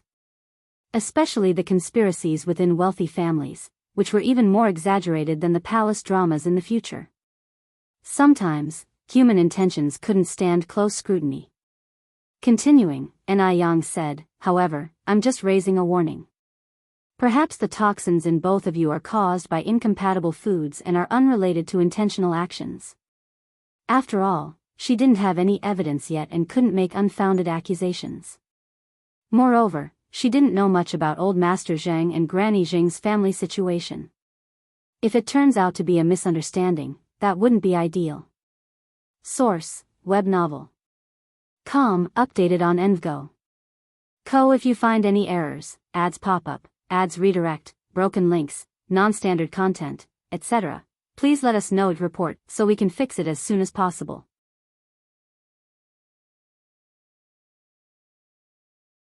Chapter 738, Spoiled Grandson Maniac _3. Some things only need to be clear between 2 old people. Grandpa Mo and Grandma Mo didn't say a word. Ni Yang handed the completed prescription to Grandpa Mo. Grandpa Zheng, erase the prescription. All right, thank you. Grandpa Zheng took the prescription with both hands and glanced at it, surprise flashing in his eyes. Refined strokes and vigorous spirit. The handwriting was gorgeous. They say handwriting reflects the person, and it was indeed the case. Just when the 2 elders were about to leave, the sky that had just cleared up suddenly began to snow. This was the first snow after the beginning of spring. It had snowed for less than 10 minutes, and there was already a thin layer of snow on the ground. Ni Tsuehua went to cover the rabbit hutch with plastic sheets to prevent snow from entering. When she came back after covering the hutch, she ran into the old couple on their way out. Uncle Zheng, Auntie Zheng, it's snowing and the roads are slippery. Why don't you stay and have lunch? It's nearly noon anyway, said Ni Tsuehua, who was always a kind person, and couldn't bear to see the 2 elders trudging through the snow. Oh, we don't want to bother you, Grandma Zheng declined politely. It's no trouble at all, not at all. Ni Tsuehua walked in with Grandma Zheng's arm. We were going to have lunch anyway, so as long as you 2 don't mind, it's all good. After lunch, I'll get Ni Yang to drop you off at the village. Ni Yang didn't know it was snowing outside, and when she stepped out, she was taken aback. Grandpa Zheng, Grandma Zheng, my mom is right.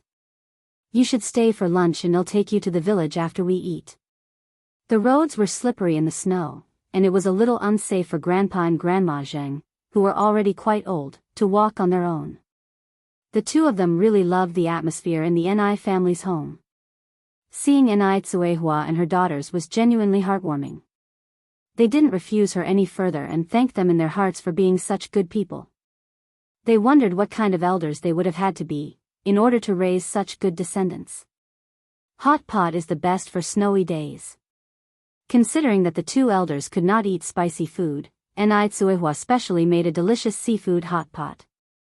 The pot was full of clams, Australia lobster, and king crab legs.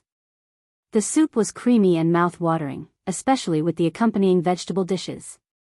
This was Beijing, and it was winter, so getting seafood was not easy, even for the rich and powerful families. But the Ni family was different. They had immerch. Because Ni Yang liked seafood so much, all of these items were flown in by immerch. The king crab brought in was still alive at that time. Ni Tsuehua was a very considerate person, and she peeled a lot of crab and shrimp meat for Grandpa and Grandma Zheng. Grandpa Zheng usually didn't have much of an appetite, but today he ate all the crab and shrimp meat that Ni Tsuehua had prepared without a word. If you looked closely, you could see the tears glittering in his lowered eyes. If his daughter hadn't been lost, now she should be taking care of him like Ni Tsuehua, right? Grandpa Zheng swallowed his tears along with the crab meat. Grandma Zheng put a piece of peeled crab meat into Ni Tsuehua's bowl. Yang Yang's mom, don't just peel for us. You should eat too. All right. Ni Tsuehua nodded, eating the crab meat. After the meal, Grandpa Zheng was holding little Ni Yun, telling her stories. Little Ni Yun was fascinated. After each story, she clapped for Grandpa Zheng. Grandpa is awesome. Grandpa Zheng was so happy he couldn't stop smiling, which was quite a departure from his usual serious demeanor. After listening to the 10th story, little Ni Yun suddenly said, Grandpa, let's play hide and seek. Sure. Grandpa Zheng nodded. Little Ni Yun jumped off Grandpa Zheng's lap at the mention of this and ran into the house. After a while, she came back with a small handkerchief. Grandpa, is it? All right. Grandpa Zheng nodded again. Little Ni Yun blindfolded Grandpa Zheng with the handkerchief, and the old and the young started playing hide and seek. The living room was filled with laughter from both of them. Grandma Zheng never knew that Grandpa Zheng could be so childlike. After they finished playing hide and seek, little Ni Yun brought a comb, rubber bands, and small clips. Grandpa, can I braid your hair? She often did this for her father, who praised her braids as pretty. Grandpa Zheng's expression was somewhat subtle. He had lived for so many years, and this was the first time anyone had wanted to braid his hair.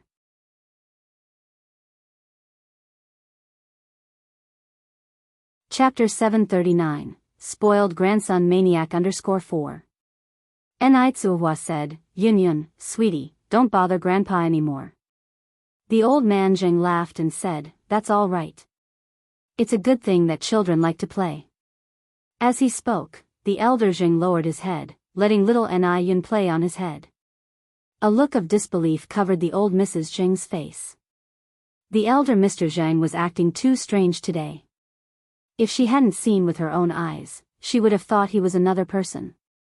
Not only had little Ni Yun placed 3 braids on Mr. Zheng's head, but she also clamped a pink clip to his beard and smeared lipstick and foundation on him, making him look very funny. Elder Mr. Zheng had always been old-fashioned and serious. He had never acted like this before. Mrs. Zheng couldn't help but laugh out loud. Little Ni Yun held her face with both hands and said admiringly, wow, Grandpa looks so pretty. Elder Mr. Zheng, ha ha. Old Mrs. Zheng laughed so hard that she fell onto the sofa and held her stomach. Little Ni Yun, excited, said, Grandpa, see, Grandma was knocked out by your beauty. At this point, even Ni Yang couldn't help but laugh. Being able to let little Ni Yun play around like this, Elder Mr. Zheng must be extremely indulgent with grandkids at home. Pleasant times always seemed to pass quickly, and in the blink of an eye, it was 4 in the afternoon. The winter's early evening comes much earlier than in summer. By 4:10 p.m., it was already getting dark. When the elder Mr. Zheng and Mrs. Zheng proposed to leave, Ni Tsuehua and Ni Yang, along with little Ni Yun, accompanied the old couple to the village entrance. Little Ni Yun was very reluctant to part with elder Mr. Zheng. Grandpa, don't go away. Don't worry, Grandpa will come and visit you often. Elder Mr. Zheng patted little Ni Yun's head. Then let's pinky swear. Little Ni Yun held out her pinky finger. All right. Old Mr. Zheng made a pinky promise with little Ni Yun. Wait a minute. Little Ni Yun continued, Grandpa, I have another gift for you. What's the gift? This is my most favorite hair clip. I'm giving it to you now. Little Ni Yun reluctantly shared her treasured pink pearl hair clip, clipping it onto Elder Zheng's head. Thank you, little Yun Yun. Elder Mr. Zheng looked very happy. You're welcome. Little Ni Yun said shyly. The elderly couple got in the car and waved to Ni Yang and Ni Tsuehua, Yang Yang's mom. Yang, it's getting dark. You guys should go home. The mother and daughter waved back at them. The car quickly disappeared into the snowy landscape. The atmosphere in the car was quiet, but the corners of the elderly couple's mouths were filled with a soft smile. After a while, Elder Mr. Zheng said, "Ching, don't you think that Yang Yang and little Yun Yun resemble Artingting when she was a child? Especially little Ni Yun, her chubby little face looked exactly like Xing Tingting did as a baby." Hearing these words, Elder Mrs. Zheng said in surprise, "You think so too?" She thought she was the only one who thought that. Elder Mr. Zheng looked similarly surprised. "You think so too?" "Yes." Elder Mrs. Zheng nodded, then said, "Didn't I tell you last time that I met someone who looked just like Artingting? That was Yang Yang's mom, and the hair that Dr. Xiaoran had taken for testing was also hers. I don't know if Dr. Xiaoran has the results yet." Elder Mr. Zheng let out a sigh. Xiaoran is a responsible kid. If there were results, she would definitely call us straight away, Mrs. Zheng said. Elder Mr. Zheng nodded.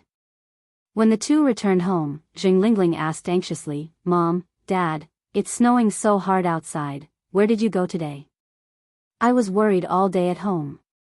You two are not young anymore, and the snowy roads are slippery. What should I do if an accident occurs?" Elder Mr. Zheng didn't say anything as usual, he went straight upstairs. Elder Mrs. Zheng laughed and said, "Your dad and I went to the countryside to relax, you don't need to worry." Zheng Lingling continued, "Mom, Dad, next time you go somewhere, please tell me in advance. I will accompany you so I won't worry. What are these stubborn old people up to? They wouldn't be looking for their daughter again, would they? They're really a couple of worrywarts. Zheng Tingting has been dead for hundreds of years, why can't they just calm down? Even though she's not their biological child, she is more filial than a real daughter would be. Why can't they be satisfied with that? Don't they know the saying, a man's heart is not enough to swallow an elephant?" Elder Mrs. Zheng continued, "Lingling, you're also working very hard. You should rest more when you have time. Your dad and I can take care of ourselves."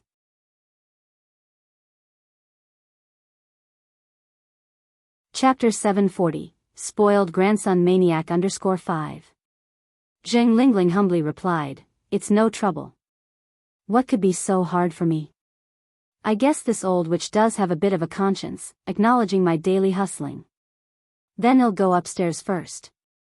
"All right, Mom." Mrs. Zheng turned and went upstairs. In no time, Zheng Lingling brought up the ginseng soup. "Mom, Dad, this is today's ginseng soup." Just as Mrs. Zheng was about to say something, Mr. Zheng spoke. "Thank you, Lingling, well, drink it later." Zheng Lingling nodded. "Dad, you should drink it sooner, its effectiveness decreases once it gets cold." Mr. Zheng nodded in agreement. Without overthinking, Zheng Lingling turned and left. Then, Mrs. Zheng proceeded, "Why didn't you tell her earlier, so she won't make these supplements anymore?" Mr. Zheng responded, "We just came back from outside today. If we immediately tell Lingling not to make these supplements, it would arouse suspicion, right? Normally, there are no secrets among family members. But the current situation is special. Not everything is appropriate to share with Zheng Lingling." Mrs. Zheng nodded, "True, that makes sense." Then Mr. Zheng poured both bowls of ginseng soup into a nearby watering can. The soup was more suitable as plant water. Ni Yang went to the Zhao families today, to check up on Mrs. Zhao. Mrs. Zhao's recovery was going well, and she now had full mobility in her upper body. After the examination, Mrs. Zhao started talking to Ni Yang about Mrs. Chang. A doctor's heart must be of benevolence. Hearing Mrs. Zhao's words, Ni Yang was deeply sympathetic and asked, "Where is Mrs. Chang now? I can go and take a look." Mrs. Zhao said, "Butler, please take Yang Yang." The butler nodded and turned to Ni Yang. Miss Ni, please follow me. Mrs. Chung was staying in the Zhao family's guest room and was currently under full-time care. Thanks to the caretaker's diligent care, Mrs. Chung seemed quite healthy. Although Mrs. Chang's symptoms appeared similar to Mrs. Zhao's, Ni Yang found something unusual after conducting an examination. Mrs. Chang's loss of speech wasn't due to a stroke, but because she was poisoned by a mood-inducing drug. Could it be Lin Fang? With Lin Fang's malicious nature, there was indeed a possibility. Fortunately, she could cure the effects of the drug. Although she could restore Mrs. Chang's speech, she couldn't do anything about her legs. Her legs were completely necrotic, and because they were not treated in time, they had fully atrophied. Unless the technology to regenerate muscles becomes a reality, Mrs. Chung standing on her own would be impossible. Ni Yang first used several acupuncture needles on Mrs. Chung to clear the stagnation causing her muteness, then fed her a black pill. Mrs. Chung only felt an area of coolness in her throat and a ticklish sensation, almost like something was about to break through the surface. At that moment, Ni Yang held her upright and gave her a glass of water. Like a rainstorm hitting a parched desert, Mrs. Chung vigorously swallowed. In less than 30 seconds, she had drunk the whole glass of water. Thank you. Mrs. Chung expressed her gratitude with a hoarse voice. Ni Yang smiled slightly. Congratulations, you can talk again. It finally dawned on Mrs. Chung. I can speak. Ni Yang nodded, yes. Mrs. Chung grabbed Ni Yang's hand. Young lady, thank you. I am a doctor, and this is what I should do. Ni Yang began packing up her medical kit. By the way, what happened to your voice? It was Lin Fang. Mrs. Chung tightly gripped the bed cover. It was all because of that wench. She not only caused the death of my son but also made me lose my speech. Ni Yang looked surprised. So, it really was her. Upon hearing of this, Mrs. Zhao immediately called the police, as poisoning someone to mute them is certainly not a minor offense. In front of the police, Mrs. Chung revealed all of Lin Fang's wrongdoings throughout these years. As a result, Lin Fang's prison term was increased from 3 years to 8. Subsequently, Mrs. Zhao had the staff at the nursing home take Mrs. Chung to the nursing home. Mrs. Zhao felt sorry for Mrs. Chang's predicament and arranged for her to stay in a high-end single room in the nursing home with one-on-one nursing care. The cost was quite high, at 500 yuan per year. In the eyes of ordinary people, 500 yuan is a fortune, but for Mrs. Zhao, it was nothing. Additionally, Mrs. Zhao gave Mrs. Chung 1,000 yuan in cash, which Mrs. Chung insisted she couldn't accept.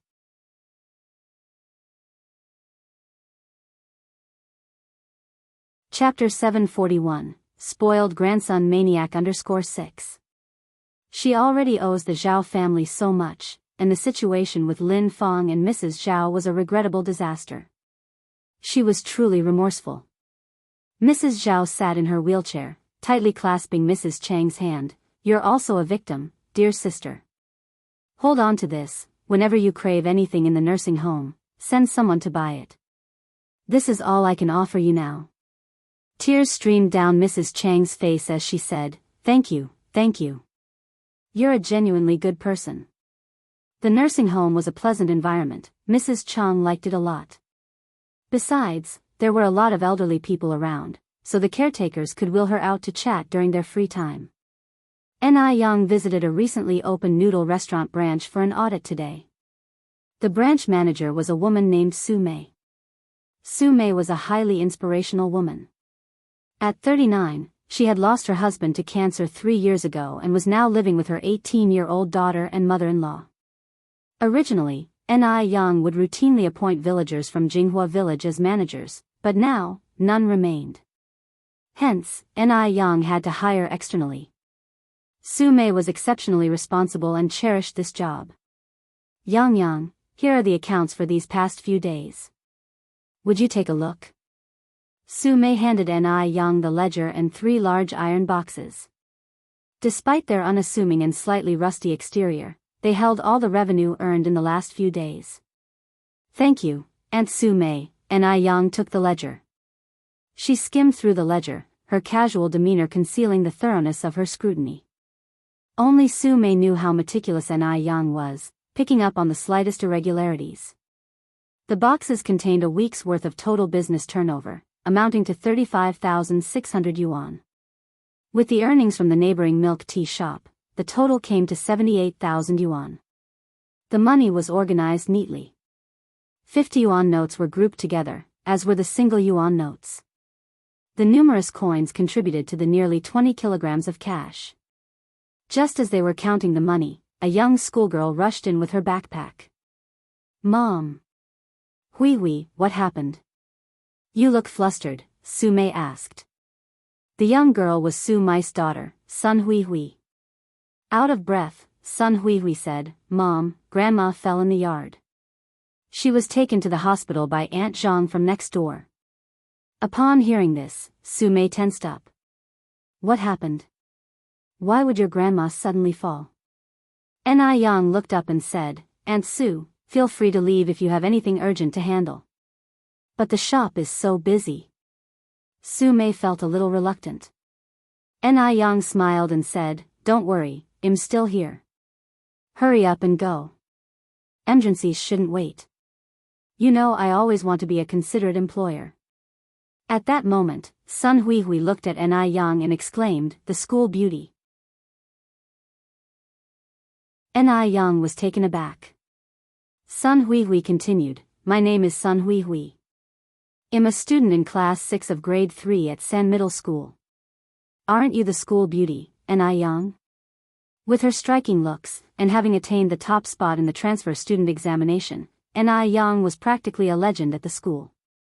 N.I. Yang smiled and replied, "I am N.I. Yang, but being called the school beauty is too flattering." "School beauty, do you also work part-time here?" Hui asked. Su Mei said, Yang is the boss here." Presumably surprised, Hui exclaimed, "Oh my god. You're so amazing, school beauty." Although owning a business sometimes had a negative connotation, it wasn't something just anyone could accomplish. N.I. Yang continued, "Hui, didn't you say that your grandma had a fall and is in the hospital? You and Aunt Su Mei should go and check on her quickly." Reminded by N.I. Yang, Sun Hui suddenly remembered, "That's right, Mom, let's go quickly." Su Mei untied her apron, a little embarrassed, then N.I. Yang, "We'd better get going." "Right," N.I. Yang nodded and continued, "If you encounter any difficulties, Aunt Su, feel free to let me know at any time." "Sure, thank you, Yang." Mother and daughter hastily rushed out of the shop. Sun Hui said, "Our school beauty seems nice. I used to think she was aloof, but it turns out she's very approachable." There wasn't a popular word like cool to describe one's demeanor in those days. Aloof was a fair pre-modern equivalent. Su Mei nodded, "Yes, Yang is a nice person." Upon reaching the hospital, they discovered that Mrs. Sun didn't have any serious injuries. She had just scraped her head, and after a bit of bandaging, she could be discharged.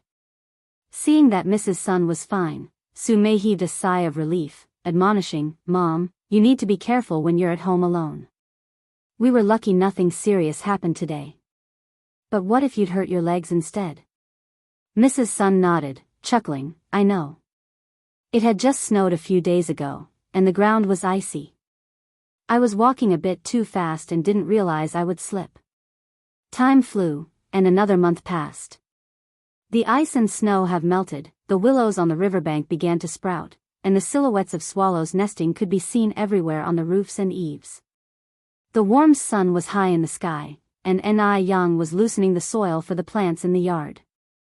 Shangguan Dehui, N.I. Tsuehua, and Mrs. Shangguan had taken little N.I. Yun to fly kites by the riverbank. N.I. Yang was too lazy to join them, so she stayed home. At this moment, a pair of slender hands playfully covered N.I. Yang's eyes. A faint scent of tobacco emanated from her sleeves. "Guess who I am?" N.I. Yang turned slightly and laughed. I'm guessing it must be Air Guzzi from next door. Swiftly confess who Air Guzzi is. The more you resist, the worse it gets." Mo Chishan released her, hooked his arm around her waist, and pulled her close. He leaned over her, his lips brushing against hers. The scent of smoke was clear. Seeing that he was not going to stop, En-Yang gently pushed him away, laughing, "Brother Mo, when did you get back?" The sunlight shone on his dimples, making her want to kiss him again. "I just got back. I came to see you right away. How was it, boss? Did I do a good job?" Mo Chishan rested his head on her neck and asked. 3 months. It had been 3 full months since he had last seen their boss. En-Yang laughed and replied, "Still under review." In Mo Kishan's presence, En-Yang was spared the chore of tilling and fertilizing the dirt. This was his first time handling such a taxing task, but under En-Yang's guidance, he managed to do it quite well. The Zheng family. Mrs. Zheng received a phone call and hurriedly ran to the backyard. "Zheng Jun." Mr. Zheng was weeding the flowers. Hearing Mrs. Zheng call his name, he answered questioningly, "What's up?" Mrs. Zheng rarely used his name unless it was something important. Mrs. Zheng was on the verge of tears. I just got a call from Dr. Shaoran. She asked us to come ASAP. Clang. The hoe in Mr. Zheng's hand fell to the ground. "All right. Well, leave right now."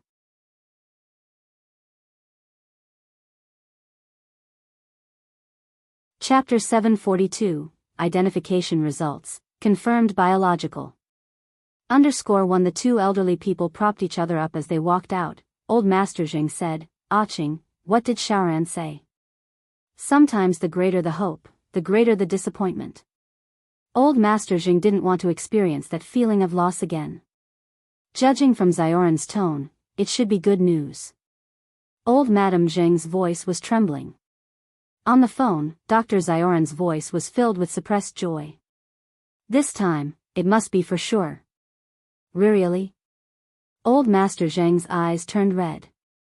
"Yes," said old Madame Zheng, nodding. "Quick, change your clothes. We need to leave right now." Old Master Zheng had just been weeding the garden, and there was a fair amount of dirt on his clothes. "What's the point of changing? Let's go." At this moment, old Master Zheng was in no mood to change his clothes.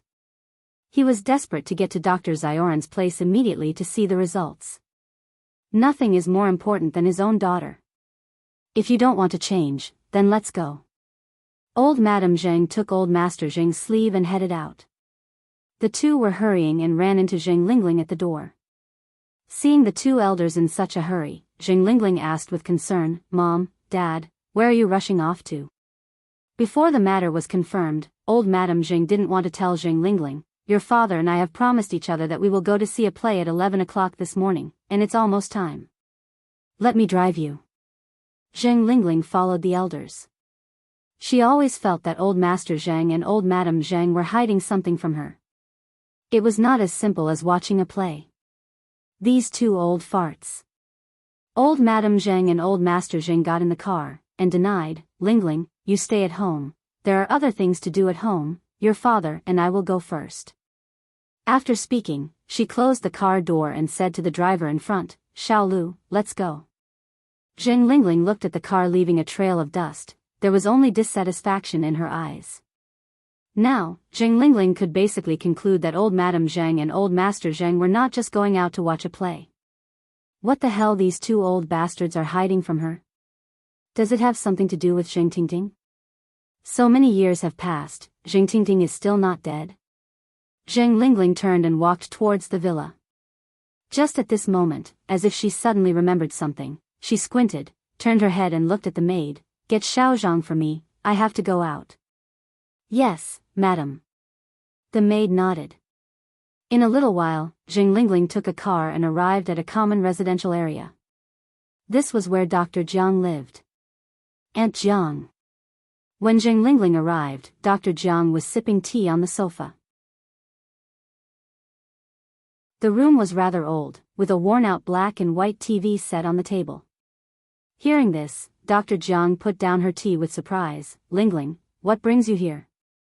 Zheng Lingling followed with, "I specifically came to thank you.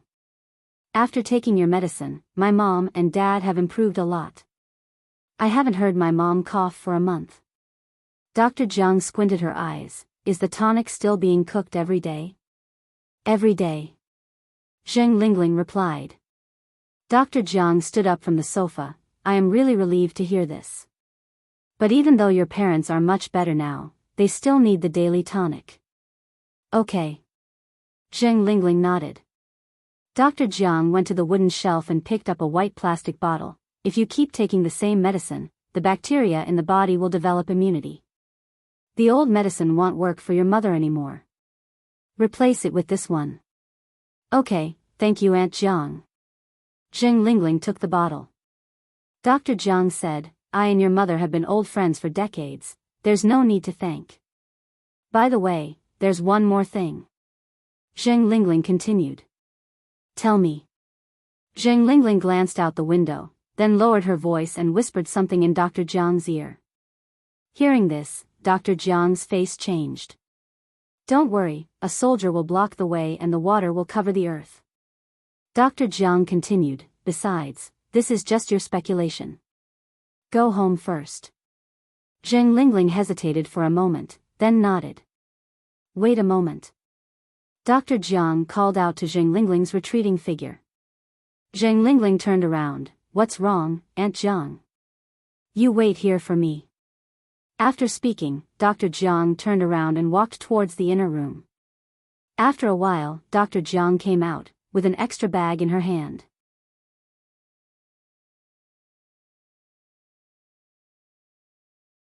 Chapter 743, Identification Result, Confirmed Biological.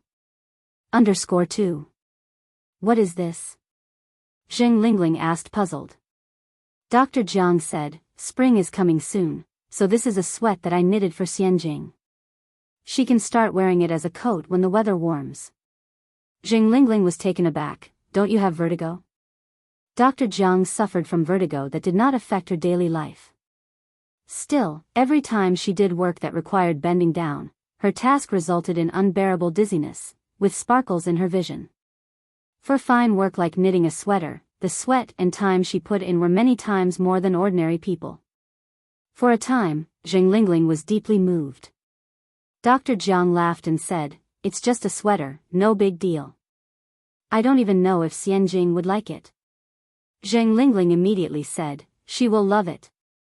Xianjing will absolutely like it. How could Xianjing not enjoy a hand-knitted sweater like this? Furthermore, it symbolizes Dr. Jiang's goodwill. That's good. Dr. Jiang continued, all right, you should go back now. Zheng Lingling nodded, Aunt Jiang, they'll be leaving now.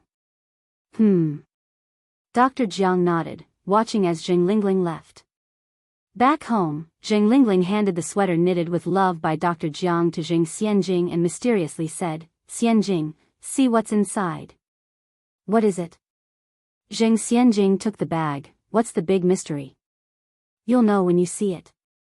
Zheng Lingling replied. Zheng Xianjing opened the bag and pulled out a yellow cardigan sweater and grimaced, oh my god. This sweater's color is horrific. It's shit yellow. Mom, did you buy this? Your taste is truly terrible. Zheng Lingling frowned slightly. What kind of things are you saying? What do you mean shit yellow? Isn't this color beautiful? Whatever, I don't like it. Zheng Xianjing carelessly tossed the sweater aside. Zheng Lingling picked up the sweater again. This is knitted by your Granny Jiang. It's a token of her affection. How can you talk like this? Thinking of Jiang, the doctor with vertigo, insisting on knitting a sweater for Zheng Xianjing, Zheng Lingling's heart ached. What Granny Jiang? Zheng Xianjing continued. I think she didn't have good intentions. Last time I heard it outside the study room loud and clear. She told grandmother, a foster daughter can never equal a biological one, and even coaxed Granny to not give up on finding her biological daughter. Ever since she overheard that conversation outside the study, Zheng Xianjing couldn't find a single thing to like about Dr. Jiang.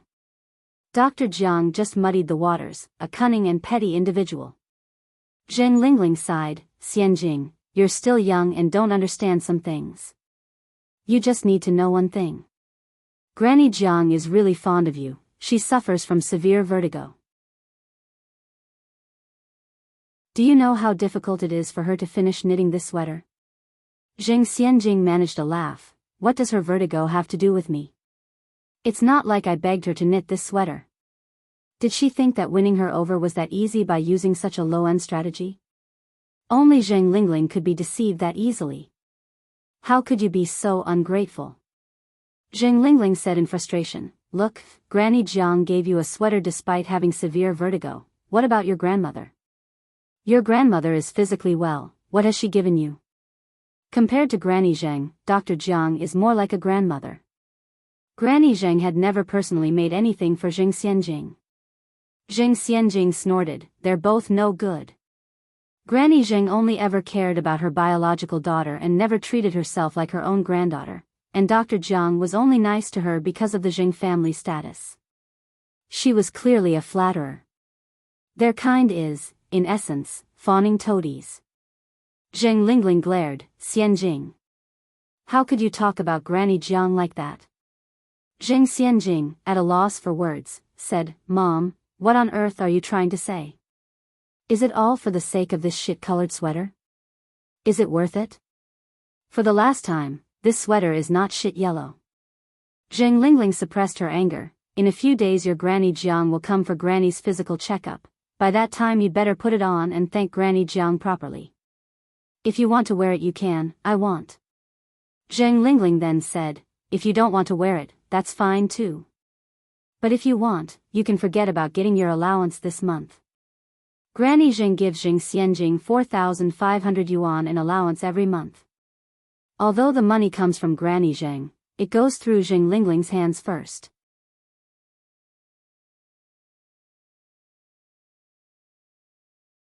Chapter 744, Identification Result, confirmed to be biological. _3. Zheng Xianjing frowned, then took the sweater. I understand. Zheng Lingling sighed. Xianjing, one day you will understand my intentions. Dr. Zioran's lab is quite a distance from the Zheng family home. Zheng Patriarch is a very patient man, but today, patience seems to have lost its effect on him. He kept urging the driver, almost as if he wanted to jump out of the car. Xiaolu, hurry up. Even faster. Xiaolu said, Old master, this is as fast as I can go. The old man frowned discontentedly. The fastest speed is still so slow. It seems we need to get a new car. Zheng Matriarch was also very anxious. Xiaolu, isn't there a shortcut? Let's take the shortcut. Xiaolu said, Old master, old mistress, please don't worry. This is the fastest I can go. I think we should be able to reach Dr. Zioran's lab in about 10 more minutes. These 10 minutes felt longer than 10 years for the old couple. Finally, the car stopped in front of the lab. The patriarch couldn't wait and hopped out of the car, followed by the matriarch. In his haste, the old man almost tripped over a stone, but Xiaolu was able to lend support just in time. Old master, please be careful. Hearing noises outside, Dr. Xiaoran, dressed in his white lab coat, came out of the lab. Ching, Uncle Zheng, you're here. Xiaoran. The matriarch grabbed hold of Dr. Zioran's hand. Even the usually reticent patriarch asked, Xiaoran, what's the status of the test results? Dr. Zioran's face showed no particular expression. He replied, Ching, Uncle Zheng, please don't worry. Come inside and we'll talk. Seeing Dr. Xiaoran behaving like this, the couple felt a thump in their hearts. Were they going to be disappointed again? Xiaoran, just tell Ching straight up if that girl is my Tingting or not. Tears welled up in the matriarch's eyes. Dr. Xiaoran invited them to sit on the sofa. Ching, would you and Uncle Zheng like a cup of tea? Prepare yourselves mentally, and they'll get the report. Prepare mentally? Could it be that Enitsuhua really wasn't their daughter? The matriarch's smile quickly vanished, and the patriarch's mood became complex at that moment. They had hoped all along. Why must reality be so cruel? Why, just why? The patriarch let out a long sigh, covered his face with both hands, his heart filled with sorrow. This kind of discomfort was beyond words. Dr. Xiaoran quickly came back with the DNA test report in hand. Uncle Zheng, here. The patriarch was lost in pain, and he didn't have the mood to accept the report. The matriarch took the report with trembling hands. The report was full of professional jargon. She skimmed through it, went straight to the last line. The genes of the examined align with the genetic conditions of the listed parents. The probability of their biological relationship has been calculated to be 9,999% at the bottom. There was a red seal. Confirmed biological. Confirmed biological. The expression on the matriarch's face shifted from infinite sadness to boundless joy. She was as happy at this moment as she was heartbroken when she lost her daughter. Thank God. This couldn't be more wonderful.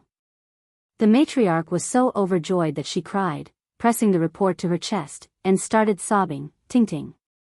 My Ting-ting. Zheng Jun. Old man. We found our Ting-ting. Heaven has shown mercy. The patriarch paused, looking at his wife. What did you say? She's ours. She's our biological Ting-ting. She is our Ting-ting. Look at this. The matriarch was almost babbling with joy. The patriarch reigned in his overwhelming joy and took the report with trembling hands.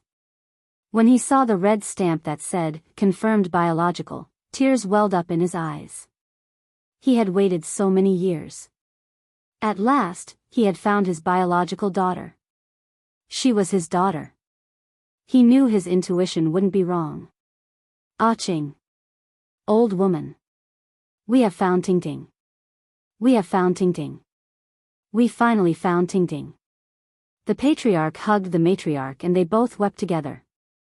Dr. Xiaoran, standing nearby, smiled and said, Ah Ching, Uncle Zheng, it's good news that we found Ting-ting. You two should stop crying. Yes, Xiaoran is right, this is good news.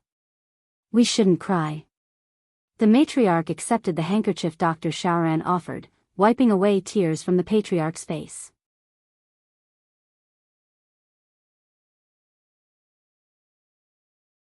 Chapter 745, Identification Result, Confirmed Biological. _4. Old Mr. Jing turned his head obstinately, I'm not crying. Xiaoran, thank you. Old Mistress Zhang looked at Dr. Xiaoran. Ah Ching, it's my duty. Dr. Xiaoran replied. Old Mr. Zhang stood up anxiously, let's go, Ah Ching. We're going to find our daughter. All right. The two elderly people left the laboratory and got in the car. This time, they were even more eager than when they were on their way to the lab. Ah Ching, do you think I look okay in these clothes? Old Mr. Zhang was both anxious to see his daughter and worried about his appearance. Old Mistress Zhang smiled with tears in her eyes, look at you, your clothes are all covered in mud. I told you to change before we left. The couple sat restlessly in the car. Do you think Ting-ting will recognize us? Asked Old Mistress Zhang nervously. Will she blame me for not taking good care of her when she was young? It was all my fault, all my fault. If I had been more vigilant, we wouldn't have lost our Ting-ting. Old Mr. Zhang consoled her, it wasn't your fault, Ah Ching. It wasn't. Soon, they arrived at the village entrance. Old Mr. Zhang and Mistress Zhang hurriedly got out of the car and practically ran towards the Ni family's courtyard. In no time, they arrived at the Ni family's courtyard. Old Mistress Zhang looked at Old Mr. Zhang, Zheng Jun, do you have the identification report? We'll need to show it to our child. Old Mr. Zhang took the report out of his pocket immediately, got it. Once the identification report was found, Old Mistress Zhang knocked on the door.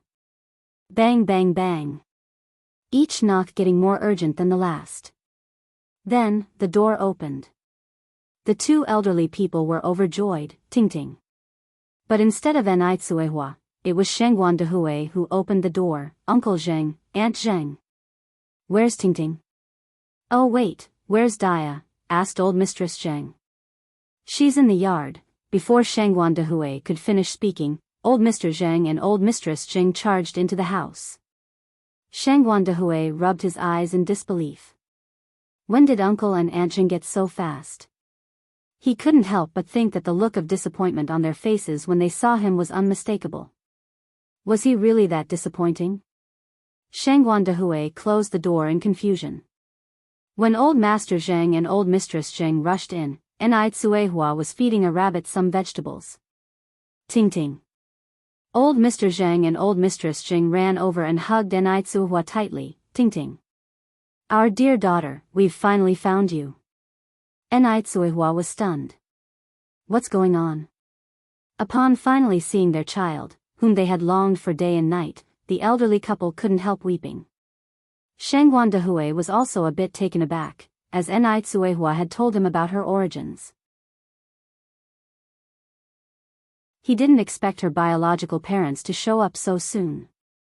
Uncle Zhang, Aunt Zhang, are you sure you haven't mistaken me for someone else? Enai Tsuehua wiped away the tears from old Mr. and Mistress Zhang. Although she had long known she wasn't her parents' biological daughter, the idea that old Mr. and Mistress Zhang could be her biological parents was hard to believe. This was too incredible. Shangguan Dehui stepped forward and said, Uncle Zhang, Aunt Zhang, this is not a joking matter. How are you so certain that Dia is your biological daughter?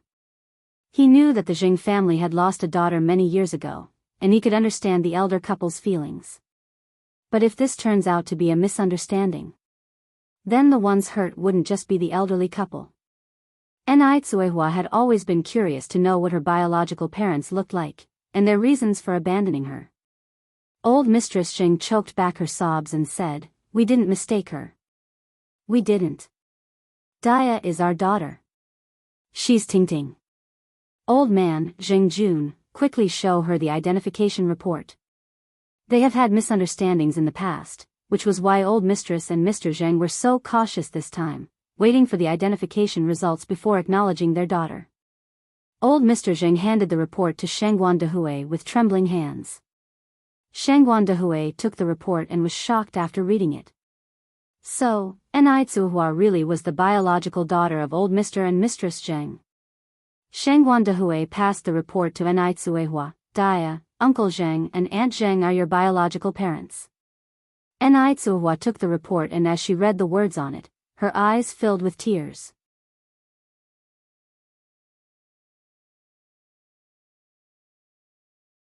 Chapter 746, Identification Result, Confirmed Biological. _5. She never dreamed that one day her biological parents would come looking for her in her lifetime. This all felt too surreal. Was she dreaming? My daughter, my poor daughter, I'm sorry. Mrs. Zhang hugged Enai Tsuehua again. Mr. Zhang stood to the side, wiping his tears. Why did you abandon me? Enai Tsuehua asked. This is probably the question deep in the hearts of every abandoned child. Why did they abandon her? Since they didn't want her, why did they give birth to her in the first place? Thinking back on her past, Enai Tsuehua felt an overwhelming sense of injustice. Her adoptive father had sold her cheaply to Mu Jinbao for money. At the Mu family, she had had her fill of life's bitterness. Why? Now, seeing her biological parents, she just wanted to understand why. My child, I'm sorry, I'm terribly sorry, Mrs. Zhang sobbed as she recounted the past. 35 years ago, life was not as prosperous as it is now. The nation was going through a turbulent period, and there was a shortage of talents. Mr. and Mrs. Zhang, due to their unique jobs, had to work 5,000 kilometers away from Beijing. At that time, Zhang Tingting was only 3 years old. The 3-year-old Tingting was very smart. Not only could she count to 100, but she could also recite 300 Tang poems. In her free time, Mrs. Zhang would also teach her English. Despite the tough living conditions in the mountainous region, the family of 3 was very happy. But their happiness was short-lived. One day, while Mrs. Zhang was taking Tingting to the temple fair, she got lost in the crowd. Mrs. Zhang was almost distraught and searched for 3 days and 3 nights without any sleep but still could not find Tingting. Mr. Zhang would never forget that day. The day he found his wife. Mrs. Zhang had been unrecognizable. Her once spotlessly clean appearance was now filthy and foul, covered in injuries. She constantly called out for Tingting's name, but she did not have any tears left to cry. Perhaps only those who have experienced it can understand a mother's heart. Mr. Zheng couldn't bear to blame her. After his job was done, he took Mrs. Zheng back to Beijing and hired a foreign psychologist to help her. Mrs. Zheng's condition improved until Jiang Yan brought Zheng Lingling across the Pacific Ocean to meet her. Both of them had lost a beloved daughter, both of them had lost a family member. This shared suffering made Mrs. Zheng transfer all her love for her daughter to Zheng Lingling. But after that, Mrs. Zheng would visit the place where Tingting was lost every year. They never gave up looking for their daughter, but fate seemed to be constantly playing tricks on them. Fortunately this time, they finally found her. Tingting. My child, we are finally reunited as a family, thanks to God's will. We will never separate again, Mrs. Zheng sobbed till she lost her voice. The news about the Zheng family had caused quite a stir in Beijing years ago. Shangguan Dehui had heard bits and pieces of it. Dia, the situation is indeed as Aunt Zheng described. She did not lie. Upon Shangguan Dehui's confirmation, Enai Tsuihua let go of her doubts, hugged Mr. and Mrs. Zheng tightly and said, Mom. Dad. AI. Tingting. My daughter. The elderly couple had waited so many years to hear these two words. The words Mom and Dad may seem simple. They consist of only 14 strokes in total.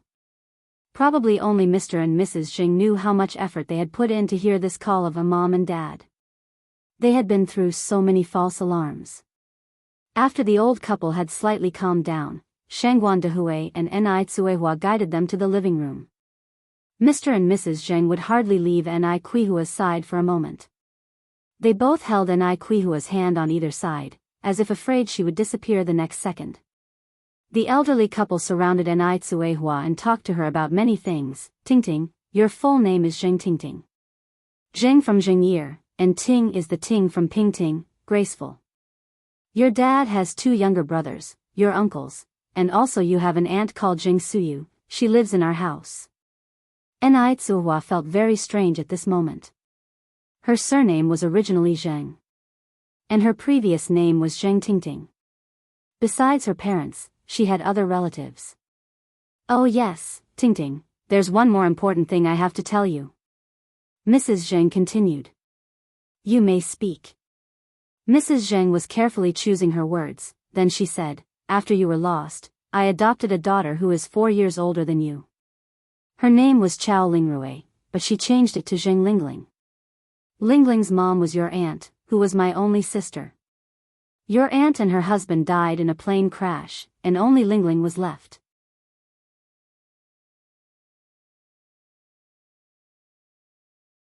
Chapter 747, Identification Result, Confirmed Biological. _6. She was afraid that Enai Tsuehua might take umbrage.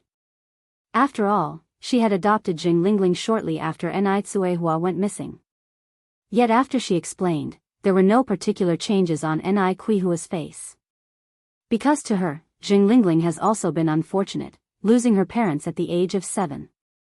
It was only natural that Zheng's grandmother, the only relative Lingling had in the world, had adopted her. Seeing Enai Tsuehua didn't blame her, Zheng's grandfather and grandmother breathed a sigh of relief. Zheng's grandfather continued, Child, you've heard your mother's story, but we still don't know, how have you lived these years? I've been okay. Everything had happened a long time ago, and Enai Tsuehua didn't want to add to her parents' sadness. Dia had a very hard life. Shangguan Dehui suddenly interjected. When Dia was just a teenager, she was sold by her adoptive father to a family named Mu in a neighboring village. She had a horrible time there. The Muse abused her physically and verbally, blaming her for not delivering a son. They even discarded Dia's 3 newborn daughters, and then, since their marriage, there were hardly any secrets between Enai Tsuehua and Shangguan Dehui. Sometimes, only the crying child will get the milk. What's more, these were all things Enai Tsuehua had personally experienced. The situation would seem grossly unfair to Enai Tsuehua if she just casually dismissed that past. Vastly unfair. Zheng's grandfather and grandmother, who had managed to stop crying, broke down again at this point. Ting, my poor child. We have let you suffer all these years, it's all our fault. All our fault. If only we had found you sooner, you wouldn't have had to suffer like this. We're sorry. We're very sorry. The things that Shengguan Dehui said can be unbearable to hear, enough to make one's hair stand on end. Nobody knew how Enai had made it through all those years. Grandpa Zhang and Grandma Zhang felt utterly heartbroken. They were struggling. Enai comforting Zhang's grandfather and grandmother, "It's okay now. It's all over already, isn't it?" The atmosphere in the living room was somewhat heavy. When Enai Yang and Mo Qishan returned from the river with little Enai Yun, this was the sight that greeted them. They all wore coronets made of willow on their heads. Yang, Xiaoma, you're back," Enai Tsuihua wiped the tears from her face. "Come here, come." Enai Yang and Mo Qishan exchanged glances, both seeing confusion in each other's eyes. They walked over, holding little Enai Yun. With a hoarse voice, Enai Tsuihua said, Yang, Yun, this is your grandfather and grandmother." Technically, Enai Yang should call Jing's grandmother and grandfather, grandpa and grandma. But since the old couple didn't have a son of their own, according to custom, they should be addressed as grandfather and grandmother. Grandfather, grandmother? What's going on? Enai Yang was confused for a moment. Mo Qishan was also slightly taken aback. Little Enai Yun, however, held her arms open to Jing's grandfather. "Grandpa, hold me." Jing's grandfather took little Enai Yun with teary eyes. Yun. This was his own granddaughter. His own. Jing's grandfather was extremely excited. Jing's grandmother clutched Enai Yang's hand, her voice trembling with emotion. Good child, let grandma take a look at you. No wonder, the first time I saw you, I felt so close to you. Darling, grandfather and grandmother finally found you." The 4 generations of the family held each other in a tight embrace. Their family was finally reunited. Enai Yang had a general idea of what was happening. It would seem that Jing's grandfather and grandmother were Enai Kuihua's biological parents. Sure enough, Shengguan Dihui's next words confirmed this. Yang, Uncle Zheng and Aunt Zheng are your mother's biological parents. So it's true. Enai Tsuihua introduced Mo Qishan to Jing's grandfather and grandmother. "Mom and Dad, this is Yang boyfriend Xiaoma." Mo Qishan politely responded, "Grandfather Zheng, grandmother Zheng." Both Jing family and Mo family were close friends, so the old couple knew Mo Qishan well. Technically, Mo Qishan should call them uncle and aunt. Addressing them as grandfather and grandmother felt somewhat strange. "Xiaoma." Jing's grandmother smilingly said, "We didn't have time to prepare a red envelope today, well definitely make it up to you later." Even if this Mo Qishan was a bit useless. He was good-looking and gentle, not as bad as rumored. He and Enai Yang looked good together. And even if Mo Qishan were truly worthless, so what? Jing family was wealthy enough to afford to keep Mo Qishan. Since Enai Yang liked him, then as elders, they will certainly offer their full support. Jing's grandfather and grandmother stayed with the Enai family until it was dark and then went home. They had initially wanted to take Enai Tsuehua and her family back to the Zheng household, but many preparations hadn't been made in advance, hence the old couple left first to get things ready. After all, their long-lost daughter was here, and wouldn't suddenly disappear again. They wanted to hold a grand family reunion ceremony. The old couple returned home with smiles on their faces. Zheng Lingling asked, "Mom, Dad, did something good happen?" Zheng's grandfather bragged, "Lingling, I've got some good news for you." "What good news?" Zheng Lingling asked in confusion. Zheng's grandfather couldn't wait to share the exciting news with Zheng Lingling. "Lingling, we've found your sister." "Sister?" Zheng Lingling's heart skipped a beat. Could it be Zheng Tingting? Zheng Tingting was not dead? Zheng Lingling still maintained a smile on her face, feigning surprise. "Is it Tingting?" Zheng's grandmother nodded with tears in her eyes. yes, yes, yes. It's your sister Tingting.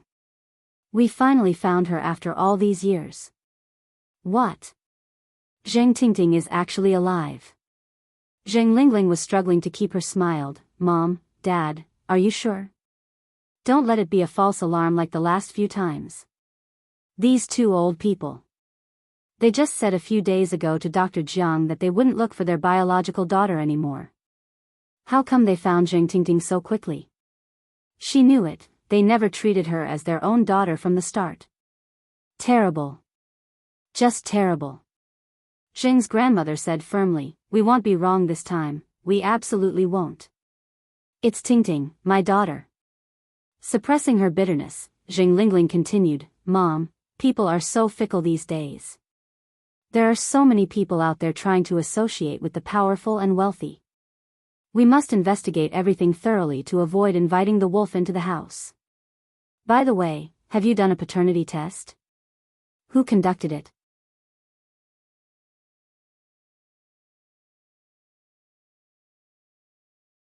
Chapter 748, Recognize Relatives.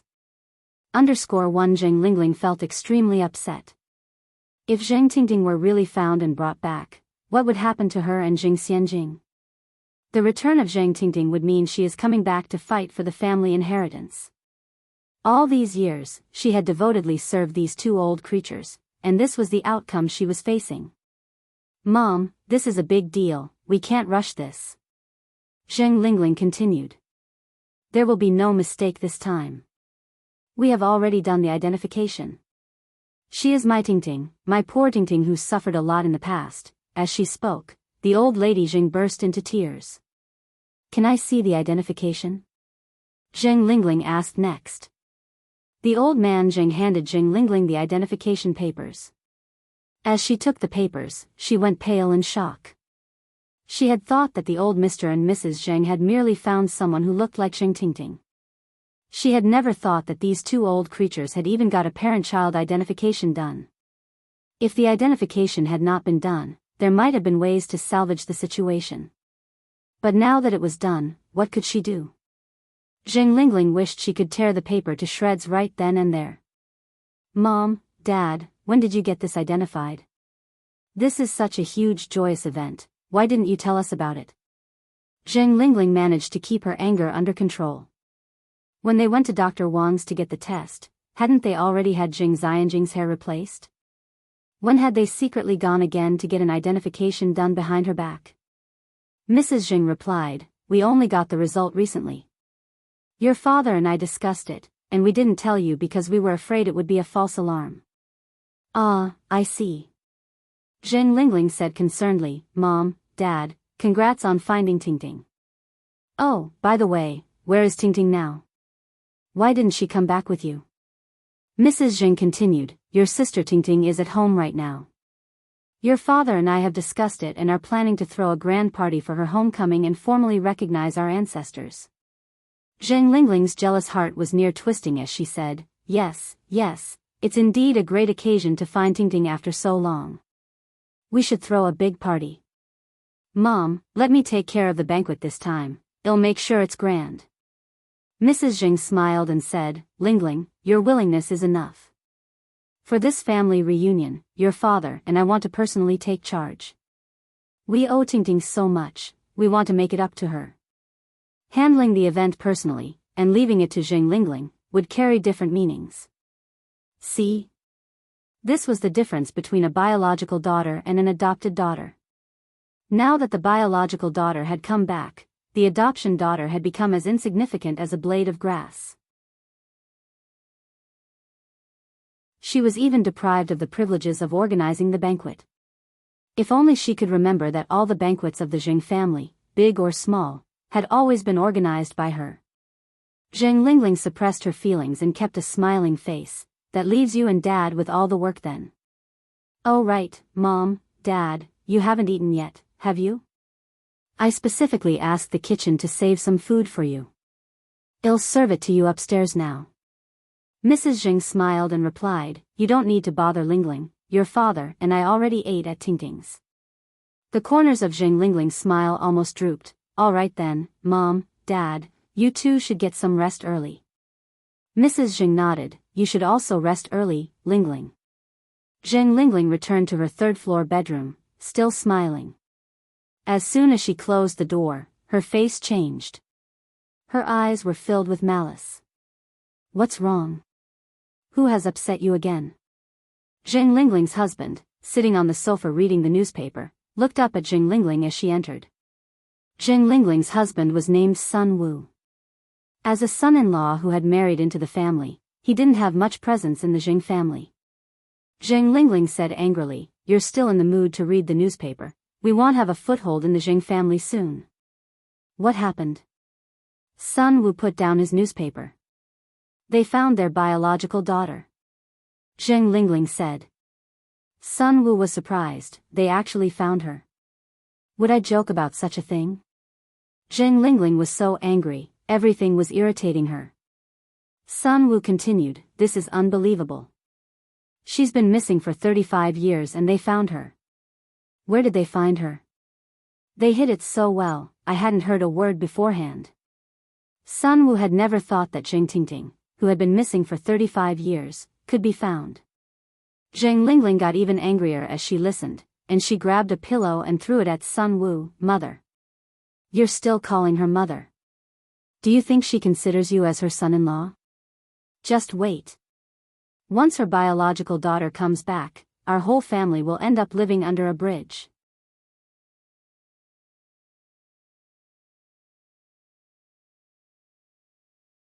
Chapter 749, Recognize Family. _2. Sun Wu put the pillow on the sofa, then said, It shouldn't be that serious, right? They're pretty nice to us usually, you're just overthinking things. As he finished speaking, Sun Wu continued, By the way, what kind of family was your sister living in before? What's their situation like? I haven't had a chance to ask. Zheng Lingling said then, The only reason those two old folks treated us well before was because they hadn't found their own daughter, and they were counting on us to take care of them in their old age. Now that they've found their biological daughter, who are we to them? At these words, Sun Wu squinted his eyes. From what you're saying, it seems the matter is quite serious. So what should we do now? They wouldn't really throw us out of the house, would they? Logically, a foster daughter wouldn't be as important as a biological one. Zheng Lingling's worries were not without reason. Zheng Lingling stood up from the sofa. No way. I need to find out exactly who Zheng Tingting is right now. She was determined to protect what was hers, and not let anyone take it away. Only by understanding the enemy's situation can we win the next battle. You're going out now? Sun Wu was somewhat surprised. As Zheng Lingling put on her coat and walked out, she said, I might be back very late, you go to sleep first. By the way, make a call to Xianjing's school later and ask her to come back tomorrow. Okay. Sun Wu nodded. Zheng Lingling left in the middle of the night. Upstairs, Grandpa Zhang and Grandma Zhang were discussing how to hold the reunion. That night, some were joyful, some were worried. And some stayed awake all night.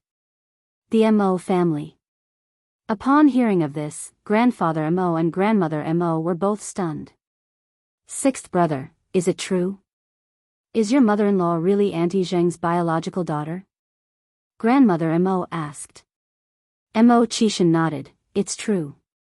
Grandmother Mo then said, No wonder I thought your mother-in-law looked familiar before, I even mentioned it to your father. Previously, it was only a guess, who could have imagined that Enai Tsuehua was indeed Mrs. Zheng's daughter.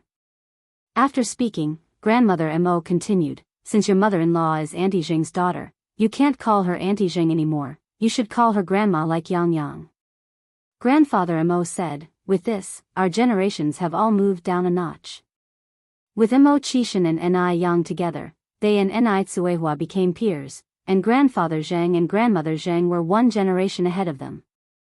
Grandmother Mo chuckled, Let the kids call their own, we will call our own. It's not mixed at all. After all these years, Aching has finally found Tingting. It's been a tough journey. Grandmother Mo was genuinely happy for Grandfather Zhang and Grandmother Zhang. She had been sisters with grandmother Zheng for a lifetime and she knew how hard her life had been. Now, things are starting to turn around. After they finished talking about the Zheng family, grandmother Mo looked at Mo Qishan and said, "Sixth brother, you won't leave again after you get back this time, right?" Mo Qishan took a sip of tea. "Once I finish dealing with Yang Yang's family business, they'll have to take a trip to F country." "Going to F country again?" Grandmother Mo continued, "Isn't our China good? Why do you always run to F country? You hardly stay at home all year round. Aren't you afraid that your wife will run off with someone else?" Mo Qishan laughed, "Don't worry, Yang Yang is not that kind of person." Grandmother Mo sighed, "Sixth brother, in the future just stay at home honestly, don't go anywhere. We may not have many assets, but we can more than afford to keep you." Grandmother Mo was sincerely worried. Mo Qishan was already 29 this year, and still had nothing to his name, and a bad reputation to boot. Grandfather Mo was also worried, and Yang was getting better and better, and he feared that Mo Qishan would not be able to keep up. "Your mother is right, you're also not young anymore, you should stop running around in the future, stay honest in Beijing. I'll let Baichuan get you a small position at the company, it's time to settle down." Upon hearing this, Mo Qishan rubbed his temples helplessly. "Mom, Dad, I'm okay, I have my own business, I don't need Baichuan's help." Grandfather Mo knocked his pipe on the coffee table. "We are your parents, would we look down on you?" Fearing that she had hurt Mo Qishan's pride, grandmother Mo quickly started appeasing him. "Let's drop it, since the kid doesn't want Baichuan's help, let's not bother Baichuan."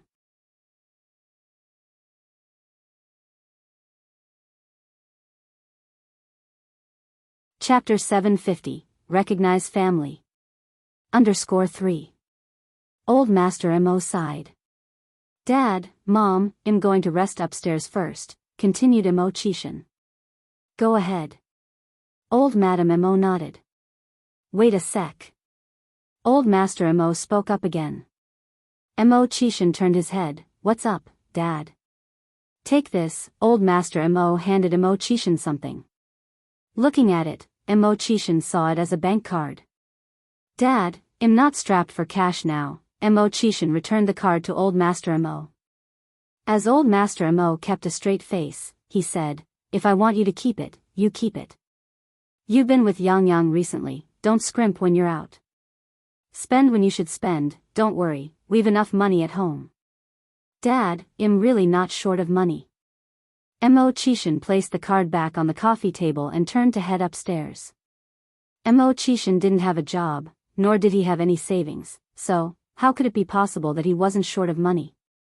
Old Master Mo picked up the card intending to follow Mo Qishan, but he caught sight of Xiao Yingying in the corner of the living room, drinking water from a cup shed filled at the water cooler. Xiao Yingying had moved into the Mo family home about 4 months ago, and had never left.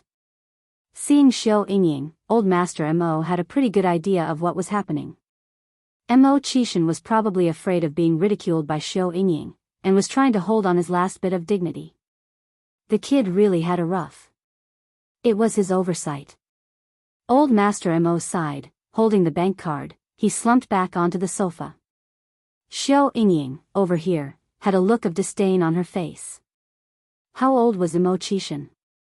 And he actually had the nerve to ask his family for money. She wasn't fooled by his claims of not being short of money or having his own business, she didn't believe a word of it. She was no longer the naive little girl she used to be. In fact, Mo Qishan's reason for doing this was simple. He wanted to attract her attention, he wanted her to fall in love with him.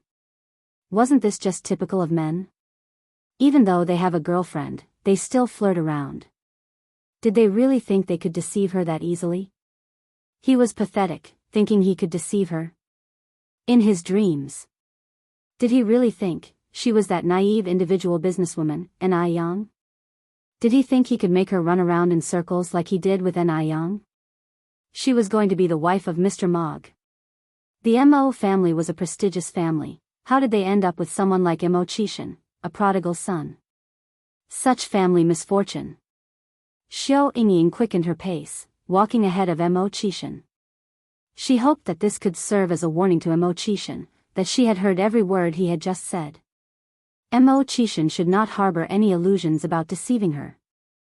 Xiao Yingying didn't even bother to take a second look at Mo Qishan. She walked past him haughtily. Zheng Lingling didn't get back home until 2 in the morning and Sun Wu was still waiting for her. Why are you still up? Zheng Lingling was somewhat surprised. Am I not waiting for you? Said Sun Wu. Oh yes, how is your investigation going? With such a big thing happening, how could he fall asleep? Zheng Lingling took off her coat. I've found out everything.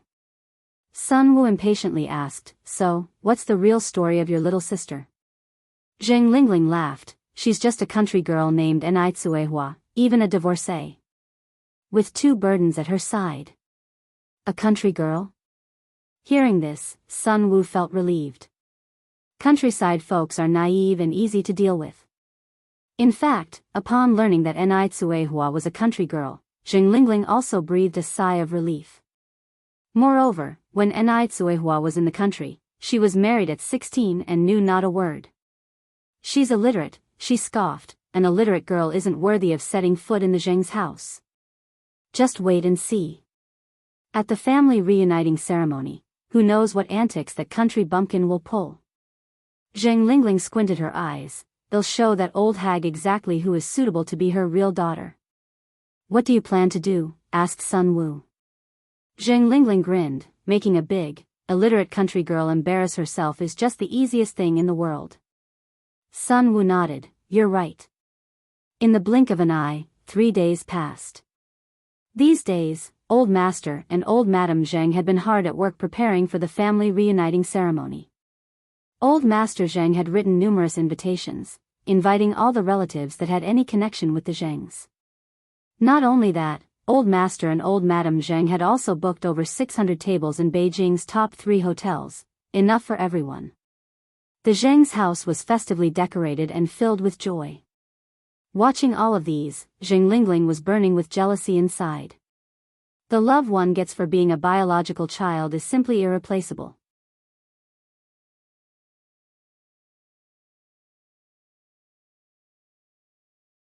Chapter 751, Recognize Family. _4. Even though Enrich was just a country bumpkin who couldn't show her face in public, Venerable Mr. Zheng and Mrs. Zheng still liked her so much.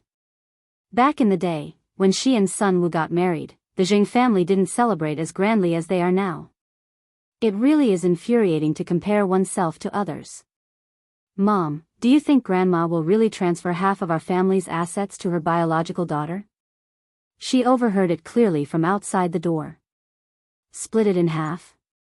Zheng Lingling pulled the corners of her mouth. If you were her, would you split half of your assets with a stranger instead of leaving it all to your biological daughter? Mrs. Zheng's words were just for show. She had figured it out. There was not a single truth in this old hag's mouth. Shed claimed that she had given up, that she would not search for her biological daughter any longer, yet the moment she turned her back, she had found her biological daughter. Now they had even arranged a family reunion. Hearing this, Zheng Xianjing shook her head, no. She added, but we've been so good to her. That biological daughter of hers has been missing for who knows how many years, hasn't done anything, and you've been so devoted to our grandparents. How dare she come in and try to take our things? Because that country bumpkin is her own daughter, replied Zheng Lingling. I wonder if, after today's public humiliation, Mrs. Zheng will still like her biological daughter as much as before. Thinking of this, a glimmer of satisfaction crossed the depths of Zheng Lingling's eyes. Today was the family reunion, and guests began to arrive one after another at the Zheng residence. Everyone was looking forward to seeing the Zheng family's long-lost daughter, missing for 35 years, for the first time. Zheng Lingling and her daughter Zheng Xianjing stood at the entrance, warmly welcoming the guests. The more elegantly and graciously they behaved, the cruder and more vulgar Enrich, the country bumpkin, would seem in contrast. Enrich, herself a country farmer's wife, undoubtedly had 2 country bumpkin daughters. How could these 2 country bumpkin girls compare with Zheng Xianjing, who had been nurtured by wealth since childhood? Zheng Xianjing was a distinguished phoenix. They couldn't even match up to little sparrows. Lingling. Just then, a familiar voice sounded through the air. Zheng Lingling looked up and saw that it was the venerable Mr. and Mrs. Mo, Aunt Mo. Zheng Lingling greeted politely, just realizing that Mo Qishan had also come. What was Mo Qishan doing here? The Mo family wasn't aiming for Jing Xianjing, right? Mo Qishan was 29 this year, a suitable age for marriage. However, the Mo family should understand, even if they considered it with their toenails, that Mo Qishan is not good enough for Jing Xianjing. Mo Qishan doesn't even deserve to carry Zheng Xianjing's shoes. A toad lusting after swan meat. Distaste flickered in Zheng Lingling's eyes, as she smiled and ushered the Mo family into the house. Aunt Mo, Uncle Mo, please come in. Mrs. Mo said with a smile. Lingling, you'll have to stop calling me Aunt Mo soon. Why? Zheng Lingling asked. Mrs. Mo replied with a smile, because of difference in familial seniority. Technically, we're of the same generation. Your mother even outranks me. After all, her son was going to marry the granddaughter of Mrs. Zheng. The remark made Zheng Lingling feel a sudden jolt in her heart. Damn it. Could it be that the two old folks had already agreed to Mo Qishan's proposal for Jing Xianjing? What's the meaning of this? Does this mean that since Jing Xianjing isn't their biological granddaughter, she should be married to a wastrel? Why should it be so? How dare Mrs. Zheng bypass her and make this decision on behalf of Jing Xianjing? She wouldn't accept it no matter what. Zheng Lingling's features almost contorted, her smiling expression gradually faded. She didn't even want to bother with Mrs. Mo anymore. Noticing a shift in Zheng Lingling's demeanor, Mrs. Mo frowned slightly. Zheng Lingling always seemed pleasant in her memories. But today, Zheng Lingling came across as something of an ingrate. It was a great difficulty for Mrs. Zheng to find her biological daughter. Why was Zheng Lingling being such a sour face about it? Even if she was unhappy, she shouldn't show it. The venerable Mr. and Mrs. Zheng soon emerged to welcome the guests. Erwin. People certainly look fresher when they have good news. That day, the venerable Mr. and Mrs. Zheng were full of vigor, looking almost a decade younger. Ah Ching, congratulations. Mrs. Mo said, smiling. Thank you. Mrs. Zheng beamed. Mrs. Mo then asked, by the way, where's Tingting?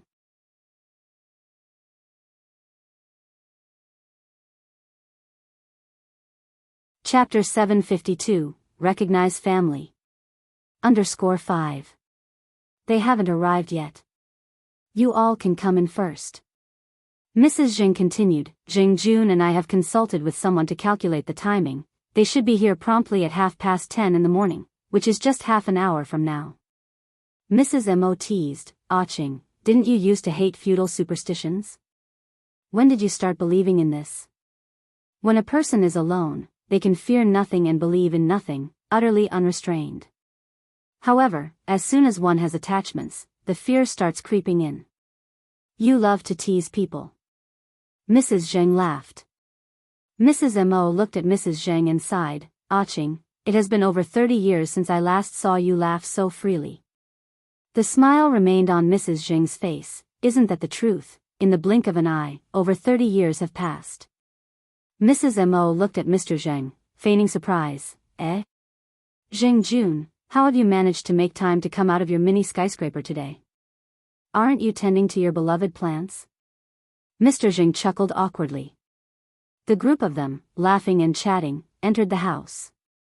Zheng Lingling, standing outside the door, felt the anger pressing down in her heart. She couldn't muster a smile for anyone she met. Lingling, what's the matter with you? This is a day of joy, why are you wearing such a serious expression? A reproachful voice filled the air. Aunt Jiang. Seeing Dr. Jiang, the anger on Zheng Lingling's face lessened slightly. She pushed Jing Xianjing, standing beside her. Xianjing, didn't you see your Jiang grandma has arrived? Hello, Grandma Jiang. Jing Xianjing responded casually. Dr. Jiang's face was filled with affection. Good girl. Dr. Jiang said earnestly, Lingling, today is a joyful day for your family. What's with this long face you're pulling? If others who aren't aware of the situation see this, They might think you hate your soon-to-be sister. If your mother hears about this, what will she think? Problems can be sorted out after the reunion ceremony today. You're a good child, you can't embarrass your parents. These words from Dr. Jiang seemed to awaken Jing Lingling, who promptly responded, "Yes, Aunt Jiang, I understand." Having said that, a smile returned to her face. Dr. Jiang nodded in satisfaction. "Lingling, as long as you understand." "Ah, has your sister arrived?" "Not yet." Jing Lingling shook her head. "Oh." Dr. Jiang glanced at the guests coming and going, then he'll go in first. Other than Jing Lingling, Jing Sheng and Jing Gao, the two brothers, were also having trouble addressing their feelings about Jing Tingting's return. With nobody to succeed Mr. Zheng, by default, the duo would inherit the family fortune. But now, Jing Tingting has actually returned. Jing Tingting is the one with the real Jing family bloodline. From the moment the two brothers walked in the door with their families, their faces were long. Jing Lingling enthusiastically welcomed them. "Uncle 2, Aunt 2, Uncle 3, Aunt 3, please come inside. Ingyue, Ingmei, I barely recognized you two after such a long time. Truly, a girl can change a lot when she grows up. You're both more beautiful than ever." Jing Ingyue and Jing Ingmei are Jing Xing's second and third daughters, respectively. Jing Gao only has one son, Jing Mingming. Everyone loves flattery. Hearing it, Jing Ingyue and Jing Ingmei beamed. "Thank you for the compliment, cousin."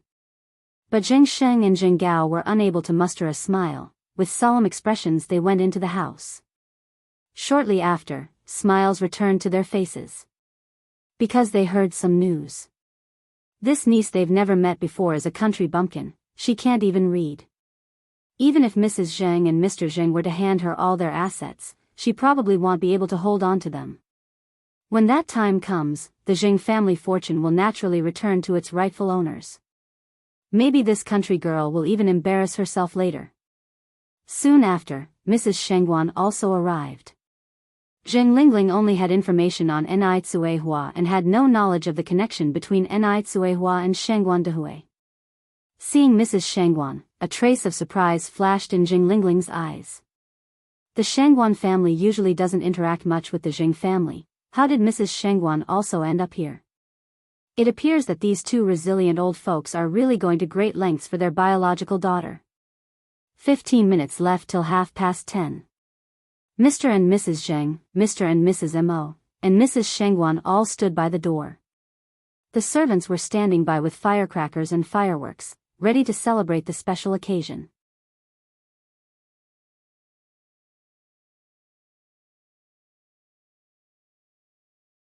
Chapter 753, Recognize Family. _6. Zheng Lingling, Sun Wu, and Jing Xianjing stood next to Mrs. Zheng, all their eyes looking in the same direction not too far away. Jing Xianjing couldn't wait to see those country bumpkins. She was even more hoping that these country bumpkins would make fools of themselves. Perhaps those country bumpkins would not even be able to speak standard Mandarin. Thinking about this, Jing Xianjing's eyes were filled with disdain. At this moment, two black cars slowly appeared in everyone's sight. Mrs. Zheng tightly held Mr. Zheng's hand, excitedly said, "They're coming. They're coming." Bang bang bang. The sound of firecrackers and fireworks echoed in the air. The black cars stopped one after another. The servants immediately ran over to open the car doors. A couple came out of the first car. The woman had an exquisite appearance, making it difficult to tell her real age. The man next to her was tall, wearing glasses, emitting a scholarly fragrance, and holding a child about 2 to 3 years old in his arms. This couple is Shengguan Dehui. This was Shengguan Dehui, but who was the woman standing next to him? This was clearly the Zheng family's reunion event. What was Shengguan Dehui doing here? For a moment, Jing Lingling was a bit taken aback. The second car brought out 2 men and 2 women, among them 3 were young people, and a middle-aged woman, who looked to be in her 40s or 50s. Jing Xianjing recognized 2 of them as Shengguan Su and Shengguan Shi. The person in the middle with outstanding looks and cool temperament was unmistakably Ni Yang. Ni Yang? Why was she here too? She didn't recognize the middle-aged woman. Each one of these people was extraordinary, not one resembled the rural folks she had imagined in her mind. What on earth was happening? By the time the mother and daughter could react, Mr. and Mrs. Jing were already introducing them to everyone. Lingling, Sun Wu, this is your sister Tingting, this is your brother-in-law, Shangguan Dehui, and this is Tingting's sworn sister, Qinggui. You must thank Qinggui who has taken care of your sister over these past 2 years in Beijing. Initially, Ni Qinggui didn't plan on coming, but Ni Tsuihua insisted that she should. Ni Tsuihua is not an ungrateful person. Since she decided to treat Ni Qinggui as her sister, she would treat her as sister for the rest of her life. Hearing this, Zheng Lingling was stunned. Zheng Lingling had expected to see a coarse and ugly rural woman, but reality had given her a hard slap on the face. The country bumpkin in her eyes turned out to be Shangguan Dihui's wife. And she was so beautiful. Sister Tingting, brother-in-law, and Sister Qinggui, nice to meet you. Zheng Lingling tried to calm down and greeted them with a smile. Ni Tsuihua said with a smile, Sister Lingling, thank you and brother-in-law for taking care of Mom all these years. You have worked hard. Taking care of Mom is my responsibility, Sister Tingting, you're too polite. Is this Ni Tsuihua already itching to assert her authority? At that moment, Zheng Lingling narrowed her eyes, as if she had suddenly remembered something. That's right. She seemed to have seen Ni Tsuihua before. It was 2 years ago during the New Year. The memories in Zheng Lingling's mind became clearer and clearer. No wonder when she first laid eyes on Ni Tsuihua and her daughter, she had a vague sense of impending crisis. 2 years ago, when Ni Tsuihua had just arrived in Beijing, she exuded a certain shabbiness that betrayed her humble origins. That must have been why Zheng Lingling didn't give her any importance. Unexpectedly, in the span of 2 years, there had been such a tremendous change in Ni Tsuihua. If she had known, she wouldn't have allowed Ni Tsuihua the chance to stay in Beijing. She was full of regret. Zheng Lingling looked at the radiant Ni Tsuihua, her regret so deep it was as if her intestines were turning green. Ni Qinggui watched Zheng Lingling, his brows furrowed subtly. Zheng Lingling seemed enthusiastic, but her words were far from cordial. It appeared he needed to warn Ni Tsuihua. Madame Zheng then introduced Zheng Xianjing to everyone. Xianjing, this is your oldest cousin, Xiaoxiu, this is your cousin Xiaoxi, this is your second cousin Yang Yang, and this little one in my arms is your youngest cousin Yunyun. Zheng Xianjing never expected that Ni Yang would turn out to be her cousin. Even more surprising was the fact that Ni Yang's mother was Madame Zheng's long-lost daughter. What right did a small-time trader like Ni Yang have to be her cousin? Zheng Xianjing was extremely uncomfortable, but she still put on a polite smile and greeted everyone, cousin, cousin, second cousin, little cousin. Ni Yang, who had previously engaged with Zheng Xianjing a few times, knew that Zheng Xianjing wasn't as gentle and kind as she appeared, smiling said, Cousin, we meet again. Shangguan, she exclaimed in surprise, Yang Yang, you've met Xianjing before? Ni Yang nodded, a few times. Shangguan, she replied, that really is fate. Ni Yang's mouth teased into a modest smile, indeed, it is fate.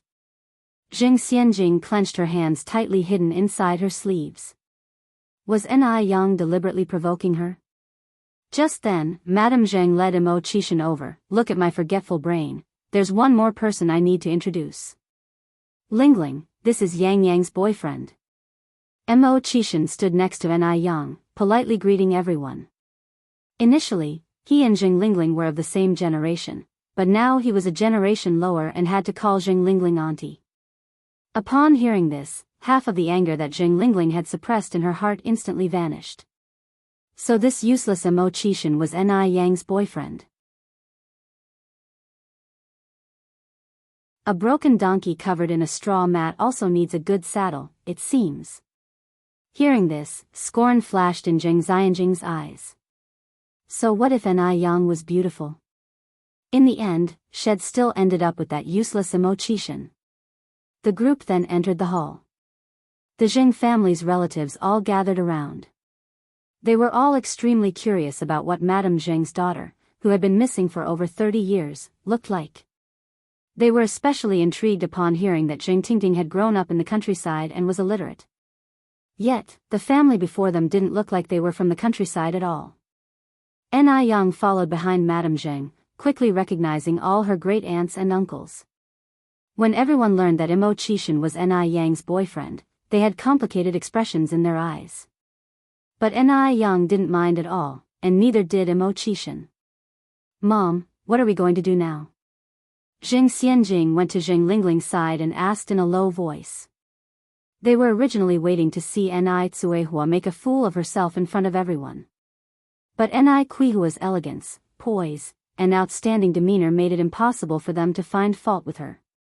Jing Lingling patted Jing Xianjing's hand and reassured her in a whisper, "Even if a bumpkin is wrapped in a bowtie skin, no matter how well she behaves, she is still an illiterate bumpkin inside. Don't worry, the good show is yet to begin."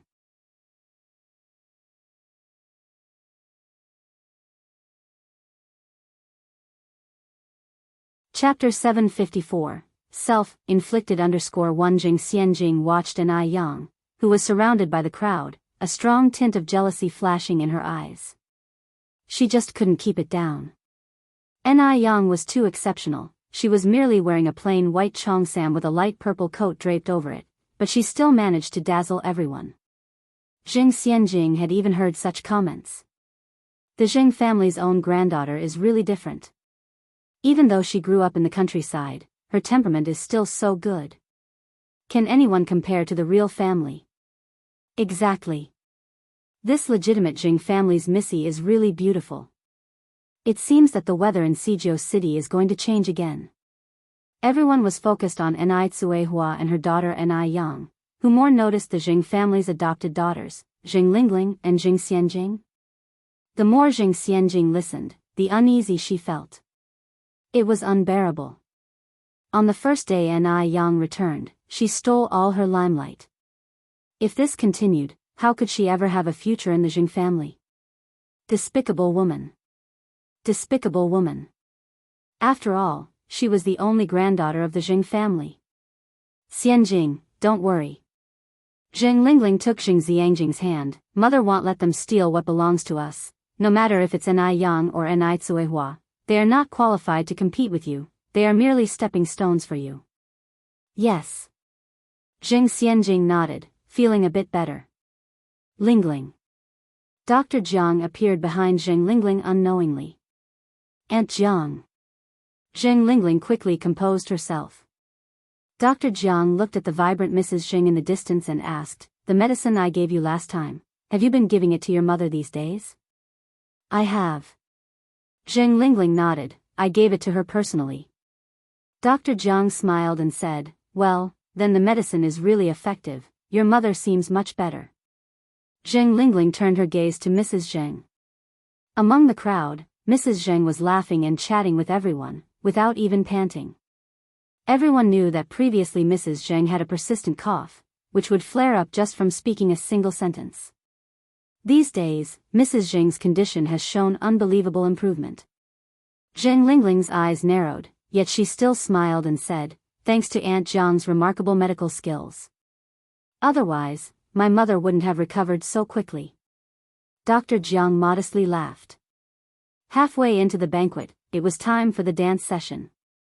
The waltz music flowed gently around the hall.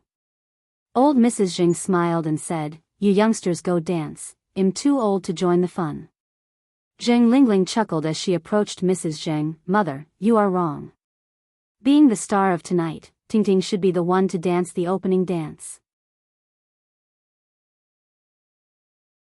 Ni Tsuehua had grown up in the countryside and only married Shangguan Dehui 3 months ago. Asking Ni Tsuehua to perform the opening dance was Jing Lingling's devious plan to make her look foolish. As an uncultured country woman with no place in high society, Ni Tsuehua would surely make a spectacle of herself on the dance floor. "Since sister is so kind, we won't refuse." Shangguan Dehui led Ni Tsuehua to the center of the dance floor. As the music played, they began to dance. Not only could Anaitsuwa dance, but also she danced very elegantly. One after another, applause echoed around them. Thunderous. Watching Anaitsuwa in disbelief, Jing Lingling's face twisted almost beyond recognition. She could actually dance. A country woman could actually dance. Yang, shall we dance too? Mo Chishan extended his hand towards Yang. Sure. Yang took off her coat and placed her hand in Mo Chishan's. With beautiful, elegant dancing steps, the graceful waist of hers seemed to be made of willow, boneless and delicate. Such a dance performance, even professional dancers couldn't compare. This beautiful dance, contrasted with the cheongsam, was unique throughout the city. That woman in the cheongsam is old Mrs. Jing's biological granddaughter, right? Yes, it's her. Oh my gosh, she is amazing. She's way prettier than Jing Xianjing. Listening to these words, Jing Xianjing squeezed her fists and trembled in rage. Why Yang? Why could she take away all her glory? Mother, didn't you say we could watch them make a fool of themselves? Jing Xianjing approached Jing Lingling, grinding her teeth as she spoke. Jing Lingling was also extremely upset, her face alternating between green and white. How was she to know that Anaitsuwa could actually dance? Could it be taught by Shangguan Dehui? Did she just lose what she tried to steal?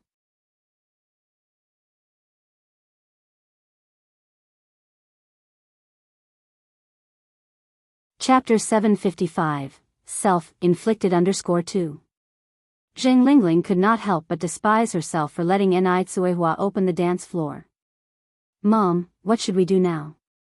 Jing Xianjing then asked. With such a grand kinship identification party held today, where could their family of three ever stand in the future? Don't act rashly, just watch for changes. Jing Lingling suppressed the anger in her heart.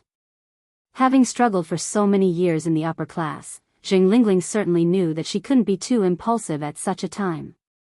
Sometimes being too impulsive could not only fail to achieve one's goal, but also bring trouble to oneself. Jing Xianjing bit her lip. Are we just going to let them take center stage? She simply found it unbearable. Usually, when the Jing family hosted banquets, many eligible bachelors would invite her to dance and then take the opportunity to strike up a conversation. But today, not a single person came over to invite her to dance. Not to mention striking up a conversation. With Yang, the legitimate granddaughter of the Jing family present, what did she, the daughter of an adopted daughter, amount to? Jing Xianjing grew increasingly indignant. She wanted to smash the wine glass she was holding. At this moment, Yang passed by her. The person accompanying Yang was a well-known socialite from Beijing. Back when she was the only granddaughter of the Jing family, at every Jing family banquet, this woman would hover after her. But in the blink of an eye, her object of flattery had turned into Yang. Jing Xianjing, glancing at the blooming smile on Yang's face, squinted. Yang was wearing a cheongsam and a pair of silver-white high heels. If she fell by accident, her position would definitely be very ungraceful. Jing Xianjing cornered her lips, holding her wine glass, and quietly stretched out her right foot. Yang seemed not to see Jing Xianjing's small action, her eyebrows and eyes as usual. While talking to the socialite next to her, she kept walking forward. At this moment, thud. Jing Xianjing stumbled and fell flat on the ground, her red wine spilling all over the floor. The previously lively banquet hall quieted down. Everyone's eyes were looking in this direction. A banquet was a solemn occasion. Everyone's every word and action were extremely careful. They cared greatly about their image. There was never someone like Jing Xianjing, who couldn't even walk properly. Who is that person who fell? Today there are those who are pleased and those who are downtrodden. She is the daughter of the Jing family's adopted daughter. In public, really quite embarrassing. Understand, her heart must be unpleasant right now. It's normal for her to lose her cool. Alas, there really is a difference between one's own and not one's own. The voices of the crowd drilled into Jing Xianjing's ears incessantly. She lay on the ground, her hands tightly gripping the carpet, her knuckles already turning slightly white. Clearly, the one who should be embarrassed was Ni Yang, so why had she become the one lying on the ground? Just then, a fair and graceful hand stretched out in front of Jing Xianjing. The nails were neatly trimmed, translucent with a faint hint of pink. They looked very nice, Sister Xianjing. How could you be so careless? Get up quickly. Jing Xianjing looked up and caught sight of a face as white as jade. It was Ni Yang. The person who had just made her stumble and made a fool of herself was surely Ni Yang. Ni Yang, this little bitch. What was she doing now? Was she demonstrating her power to her?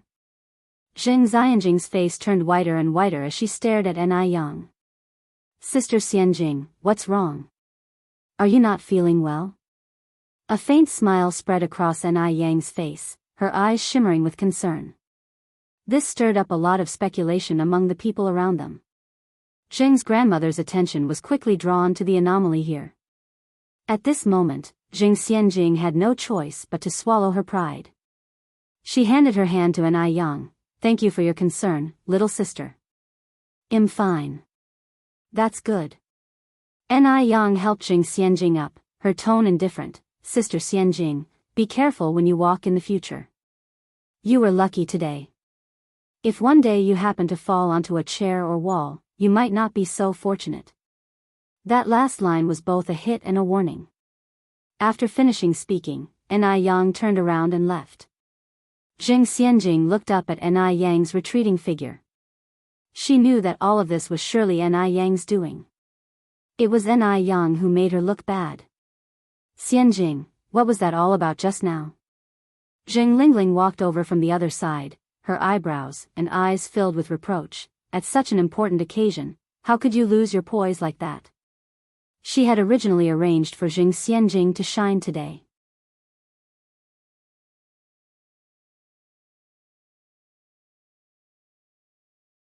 Chapter 756, Self-inflicted_3. Let everyone see that although Jing Xianjing isn't of the Jing family bloodline, she resembles the Jing family more than the real blood members. Unexpectedly, in the blink of an eye, Jing Xianjing has been made such a big fool. It's Ni Yang's fault. It's all that little bitch. Jing Xianjing's eyes turned red in grievance. Jing Lingling slightly furrowed her brows, her eyes shifted from blame to heartache. I didn't expect Ni Yang to be so arrogant. It was just her first day back and she dared to openly bully Jing Xianjing. Mom, you have to get revenge for me. Jing Xianjing said. Jing Lingling patted Jing Xianjing's hand. Don't worry, there's plenty of time in the future. I'll first get you changed into a fresh set of clothes. Jing Xianjing nodded. The people attending today's banquet were all prestigious figures in Beijing. Have you heard? Mr. Du from the south came to our Beijing not long ago. Mr. Du? Which Mr. Du? From the way you're talking, how many people are worthy of being called Mr. Du? After hearing that, the person gasped, is it Mr. Du from the 10 Miles Casino? Exactly. The master who rules the 10 Miles Casino. When Jing Xianjing walked out after changing her clothes, she heard this conversation. She instinctively slowed down her steps. She also knew a bit about the Mr. Du from the 10 Miles Casino. She heard about him when she was sitting in the tea house, listening to the storytelling. Mr. Du was indeed a big shot who had risen from a sea of blood and carnage. It was said that he was over 30 this year, without a wife or children. Although he did have 2 concubines. In ancient times, having a concubine also meant having a mistress. Now, the term concubine no longer exists in China. However, Mr. Du had long renounced his Chinese citizenship, so the monogamy law of China could not restrain him. Yet, such a man could become the head honcho of the 10 Miles Casino. There were many legends about Mr. Du, but few people had actually seen him. Jing Xianjing didn't expect that Mr. Du would come to Beijing. If she had the chance to get close to him, it would certainly catch everyone's attention. Jing Xianjing was lost in her thoughts. Although she wholeheartedly wanted to marry Mr. Mog, it wouldn't affect her mingling with other big shots. More so, If it's a major figure like Mr. Du, if she was able to marry Mr. Mogg and make Mr. Du respect her, becoming a servant under her skirt, would anyone in Beijing still dare to look down on her? She was so beautiful, as long as she was given a chance to get close to Mr. Du, she could definitely catch his attention. Thinking this, Zheng Xianjing's steps became light and fluttery. After the banquet ended, Ni Tsuehua, Ni Yang and their group didn't leave, but stayed at the Zheng family's house. The old madam wanted them to stay for a while. She had been separated from Ni Tsuehua and her daughter for so many years, and now that they had finally recognized each other, it was of course time to reconnect. The old madam asked a servant to bring Zheng Suyu down from upstairs. Ting Ting, this is your Aunt Suyu. The old madam pulled on Zheng Suyu's hand, tears in her eyes. Suyu, Ting Ting has come back. Zheng Suyu laughed. Ting Ting, Ting Ting. What's up with Aunt? Seeing that Zheng Suyu's expression was a bit off, Ni Tsuehua turned her head to look at the old madam. The old madam sighed. Your aunt received a shock many years ago, and her mental state hasn't been clear ever since. Ni Tsuehua nodded. Shangguan Dehui looked at Zheng Suyu, his eyes full of disbelief. Years ago, when he was still a child, he had seen Zheng Suyu a few times. At that time, Zheng Suyu was young and promising, a famous talent. She was always surrounded by a group of scholars, she was really high profile and was a legend in their circle. Who would have thought that things change over time? The talented woman of decades ago had now become like this. Now, Zheng Suyu was disheveled, skinny, and had a vacant look in her eyes, her past glory nowhere to be seen. If not for seeing it with his own eyes, who would believe that this woman was once the highly talented figure of the past? Who knows what Zheng Suyu had really been through? Shangguan Dehui's eyes were full of pity. The old madam said again, Yang Yang, Xiaoxi, Xiaoxiu, come over here and say hello to your great-aunt. At her words, Ni Yang, Shangguan Shi, and Shangguan Su came over. The three of them politely greeted their great-aunt. Zheng Suyu began spinning excitedly, ha! I'm a great-aunt. I'm a great-aunt. The great-aunt is here. Suddenly, her face turned pale, as if she had seen something terrifying. She screamed in horror, ah! A ghost. A ghost is coming to kill me. Please, don't kill me. Let me go.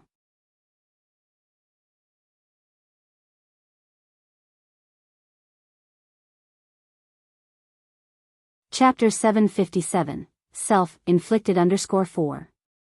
Ah! Let go of me. Let me go. Zheng Suyu started running around the living room, as if something was really chasing her from behind. The furnishings in the room were knocked about by her, falling to the ground with a clatter. It was Shangguan Zai's first time encountering such a patient, and she was so scared that she hid behind Shangguan Su. Zheng Suyu in this state was indeed somewhat frightening. Little Ni Yun stopped playing with his toys and ran to Shangguan Dehui, asking him for a hug. Old Mrs. Zheng hurriedly said to a servant, Mama Wu, quickly bring Suyu's sedative, we don't want her to scare the children. Zheng Suyu's condition would fluctuate, sometimes failing to recognize even her own family during her fits, at times even resorting to violence. This was also why old Mrs. Zheng did not let her attend the banquet today. Mama Wu quickly went upstairs to get the medicine. Zheng Xianjing leaned against the railing on the third floor, watching the scene unfold below with a look of anticipation and excitement. Let the chaos ensue. I hope Zheng Suyu will lose her mind and kill everyone downstairs. Just then, Ni Yang looked up and suddenly made eye contact with Zheng Xianjing upstairs.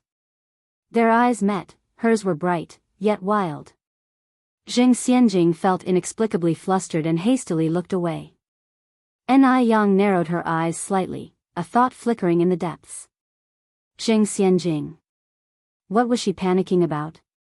Just then, a pair of hands tightly clamped onto Ni Yang's shoulders, violently shaking her. You're a ghost. You're a ghost. I'm going to kill you.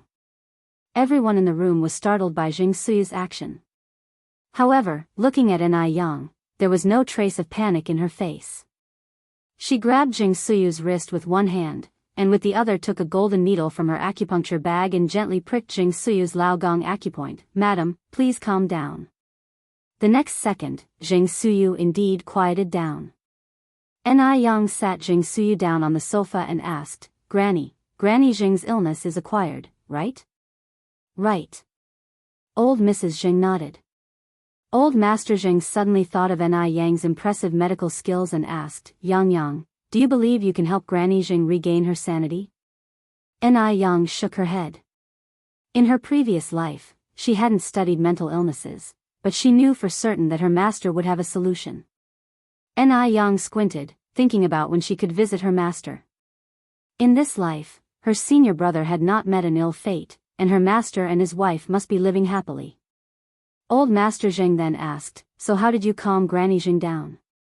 Just a moment ago, Jing Suyu was terribly agitated, and the next she quieted down. Even with regular medicine, the effect wouldn't be so immediate. Ni Yang held up Jing Suyu's right hand. "This is the Laogong acupoint. Inserting a golden needle into this point has a calming effect." Since ancient times, the Laogong acupoint has been known to medical experts as a crucial point for treating mental and heart diseases. Acupuncture on it could alleviate conditions such as depression, irritability, and nervous breakdowns. The hope in old Master Jing's eyes dimmed. "So that's how it is." Ni Yang added, "Grandpa, don't worry. Since Granny Jing's disease is acquired, there must surely be a cure." Old Master Jing nodded. Just then, Jing Lingling came down from upstairs, laughing as she said, "Children, I have prepared your rooms, come with me." Shangguan Shi and Shangguan Su did not originally intend to stay at the Jing family's house. But today was the first day that Ni Tsuehua had returned to her ancestry. If they didn't stay over even for a night, it might invite unnecessary gossip from outsiders, so they decided to stay. "Thank you, Auntie," Ni Yang politely thanked them. The three of them followed Jing Lingling upstairs. The room of Ni Tsuehua was personally prepared by old Mrs. Zheng at the top floor where the lighting was the best. The room was always reserved for Ni Tsuehua. In the evening, Ni Yang lay in bed, unable to sleep despite tossing and turning. Seemingly peaceful on the surface, the Jing family concealed a crisis within. For example, the illness of old Master and old Mrs. Zheng. Why were they chronically ill?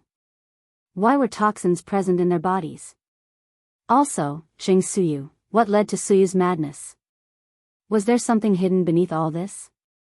With all these thoughts and the unfamiliarity of the bed, she ended up spending the whole night without sleep. Early the next morning, Ni Yang got out of bed. Although she had not slept well all night, her face did not show the slightest sign of fatigue.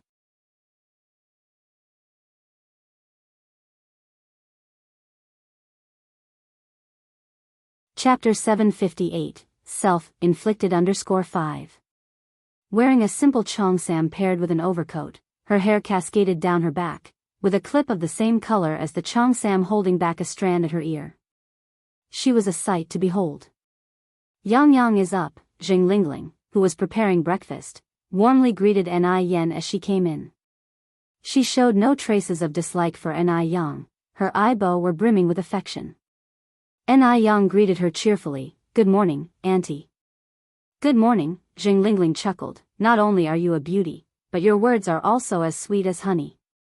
Unlike our Xianjing, who's a bit aloof. She's not particularly good-looking and isn't quite the charmer either. Her introverted demeanor is really baffling." With her silver tongue, Jing Lingling could make the dead come alive and make the living dance to her tunes, leaving them utterly confused.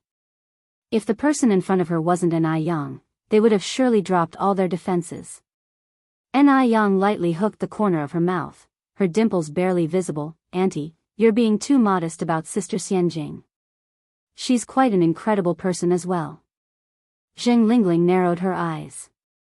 Ni Yang was indeed no easy target. Ordinary teenagers hearing such pleasant words would have been completely disoriented. But not Ni Yang. She managed just fine.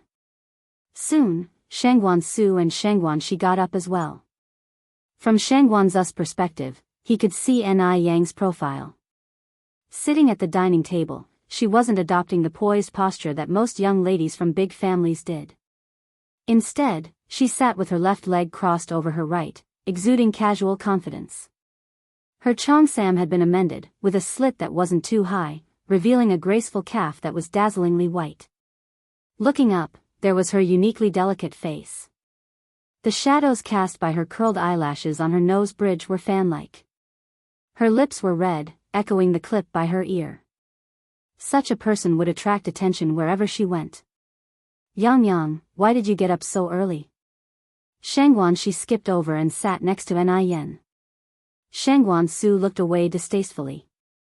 Yang laughed, it's not that early, you two are up too, aren't you?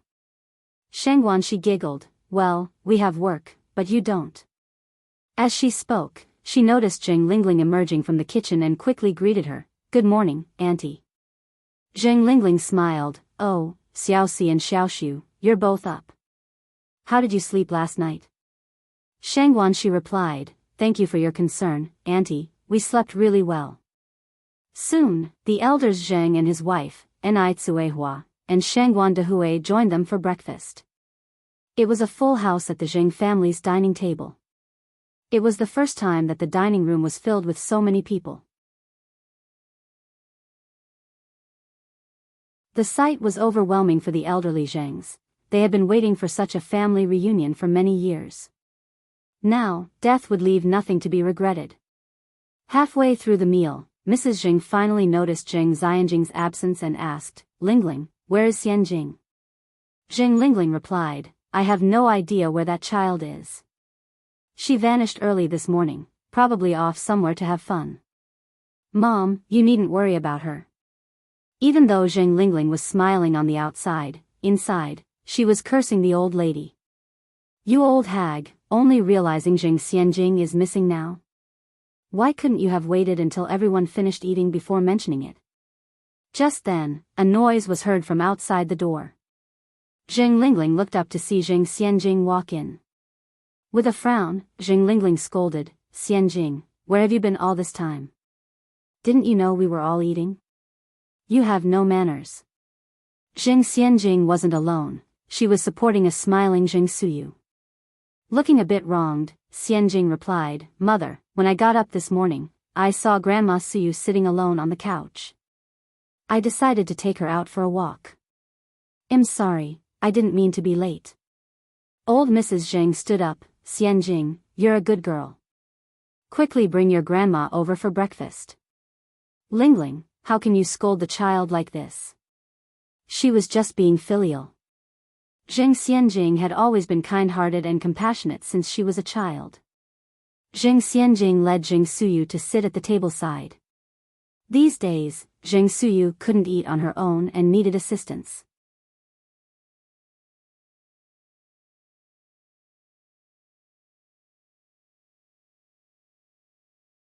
Chapter 759, Self-inflicted_6. Zheng Xianjing took the bowl and chopsticks from the servant's hand. Let me feed Aunt Suyu. Zheng Suyu was restless while eating, often spraying food all over the person feeding her. In just a few minutes, Zheng Xianjing was sprayed twice. Fun. Fun. So much fun. Zheng Suyu clapped her hands joyfully. Zheng Xianjing didn't get angry, she calmly wiped the leftovers off her face with a handkerchief. Her lips still held a smile, and she kindly said, Aunt Suyu, you mustn't be naughty, we have to eat properly. Who else could tolerate such behavior from Zheng Suyu? Seeing Zheng Xianjing being so understanding, both the Zheng family's patriarch and matriarch were very reassured. Zheng Lingling unintentionally exchanged glances with Zheng Xianjing, and both saw the satisfaction in the other's eyes. Ni Yang took a sip of milk, her gaze sweeping over everyone unnoticed. Is Zheng Xianjing really that kind? From what she knew of Zheng Xianjing, unless the sun rises from the west, Zheng Xianjing would certainly not be a person of goodwill. The Zheng family's water was too deep. She had to probe carefully to ensure that her grandparents could live their final years in peace. After breakfast was over, everyone began to go about their business. Shangguan Su and Shangguan Shi went to work. Before they left, they informed the matriarch that they would not be coming the next evening. Firstly, because it was inconvenient due to work, and secondly, there was a generational gap between them and the matriarch. Moreover, their paternal grandmother was still alive. How would it look if they always stayed at the Jing family's house? Ni Yang left the house with Shangguan Su and Shangguan Shi. Shangguan Su asked, Yang, where are you going? I can drive you there. Ni Yang replied, no need, I will ride my bike. I have several places to go this afternoon, it would be inconvenient if you were to drive me. All right then, just be careful on the way. Shangguan Su instructed her. Okay. Ni Yang nodded. At that moment, the matriarch came out from inside. Yang, where are you going? Our family might lack other things, but we have plenty of cars. I can assign a driver to you and have them take you there. Upon hearing this, Jing Lingling's face was full of disbelief. What? This old hag actually wanted to assign a driver to Ni Yang? She had served this old hag in the Jing family for so many years, and the old hag had never thought of assigning a driver to Jing Xianjing. What did she mean by this now? Was she deliberately trying to embarrass her? Anger was seething up inside Jing Lingling, but she could not vent it out. Ni Yang smiled and said, no need grandma, I prefer to ride my bike. She preferred bicycles over cars. Ni Yang was someone who was immensely nostalgic. This bicycle had been with her since she started her business 2 years ago. She couldn't bear to retire it. With Ni Yang's current financial status, if she wanted to switch to a car, she wouldn't have to consider it at all. She could easily afford not just 1, but 10 cars without batting an eyelid. Ni Yang was the type who silently amassed wealth. Let me assign a driver for you then, riding a bike requires pedaling, it's so tiring, the matriarch insisted. Ni Yang replied, not at all, I have to leave now grandma, bye. The matriarch helplessly laughed. This child, Shangguan Dehui, didn't have class today. He had already discussed with Ni Tsuehua the night before about bringing the Jing family patriarch and matriarch out for fun today. Throughout these years, the elderly couple had been continually searching for Ni Tsuehua, without taking the time to enjoy themselves. Ni Tsuehua said, why don't you come with us, Lingling? Sure. Zheng Lingling nodded. It was an important occasion. Of course she would go. What if, in her absence, the old master Zheng and Madame Zheng handed all the Zheng family's property over to Ni Tsuehua? She had to closely watch Mr. Zheng and Mrs. Zheng at all times. Now it was already April, the sunshine was warm, both sides of the road were lined with cherry trees, which were just blooming right now. The beautiful pink blossoms were a sight to behold from afar.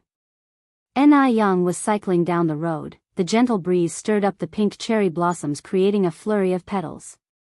Petals fell into her hair, onto her shoulders, and brushed past her cheeks, causing her to instinctively stretch her arms wide. Ni Yang had good control of her bike. Even with her arms outstretched, she cycled steadily. From afar, she exhibited a vibrant sense of beauty and skill. A black car whisked past her. Just as the black car drove by, a figure dashed across from the other side of the road. Ni Yang quickly braked and jumped off the bike. Are you okay, sis? The girl appeared 16 or 17 years old, her face smeared with a layer of dark dust, making it hard to see her actual features. However, her giant sparkling eyes lit up her face. Although it was already April, she was still wearing a thick cotton-padded jacket with floral patterns. The girl was about to say something when a pallid woman rushed from the side, grabbed her arm and started running. Xiaoyun, let's go, we're running out of time. Wu Yenyun had no time to respond and hurriedly followed her mother. The mother and daughter ran all the way to stop in front of a large hotel. The mother's name was Yen Erju.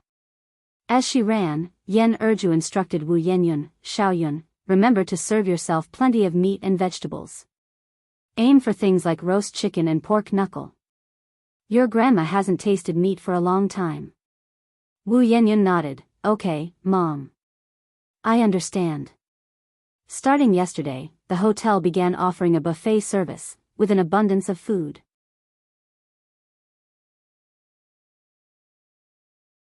Many who had difficulty getting a good meal or were financially strained would come to eat at this buffet. Not only could they eat their fill, but they could also take some home. The banquet was rumored to have been sponsored by a wealthy family celebrating the return of their long-lost daughter. This indeed was a good deed. Besides this mother and daughter, many others came from afar, making the hotel lobby extremely crowded. Meanwhile in the car, a man who had been calmly reading the newspaper suddenly put it down and looked back. However, due to the high speed of the car, he could no longer see the road behind clearly. "Mr. Du, what are you looking at?" Wang Ziki, the driver, looked back and asked. "Nothing." Mr. Du picked up the newspaper again, asking, "How is the investigation going?" Wang Ziki, of course, knew what Mr. Du was referring to, and replied, "We have some leads now." Mr. Du's expression changed. "When can we get a definitive answer?" He never cared about the process in his work, only the results. "We need to confirm a few more things," Wang Ziki responded. Wang Ziki knew Mr. Du well. If he didn't have any leads by now, Mr. Du would not be sitting back and reading the paper so tranquilly. Mr. Du nodded. "All right, I'm waiting for the results." Wang Ziki continued, "The fourth lady called yesterday." Mr. Du remained silent. Observing Mr. Du's expression, Wang Ziki added, "After you cut off all her funding, she's been living poorly. Often going meal to meal, she brought it upon herself. You don't need to sympathize with people like her." Mr. Du spoke indifferently, clearly unaffected by whatever plight the fourth lady found herself in.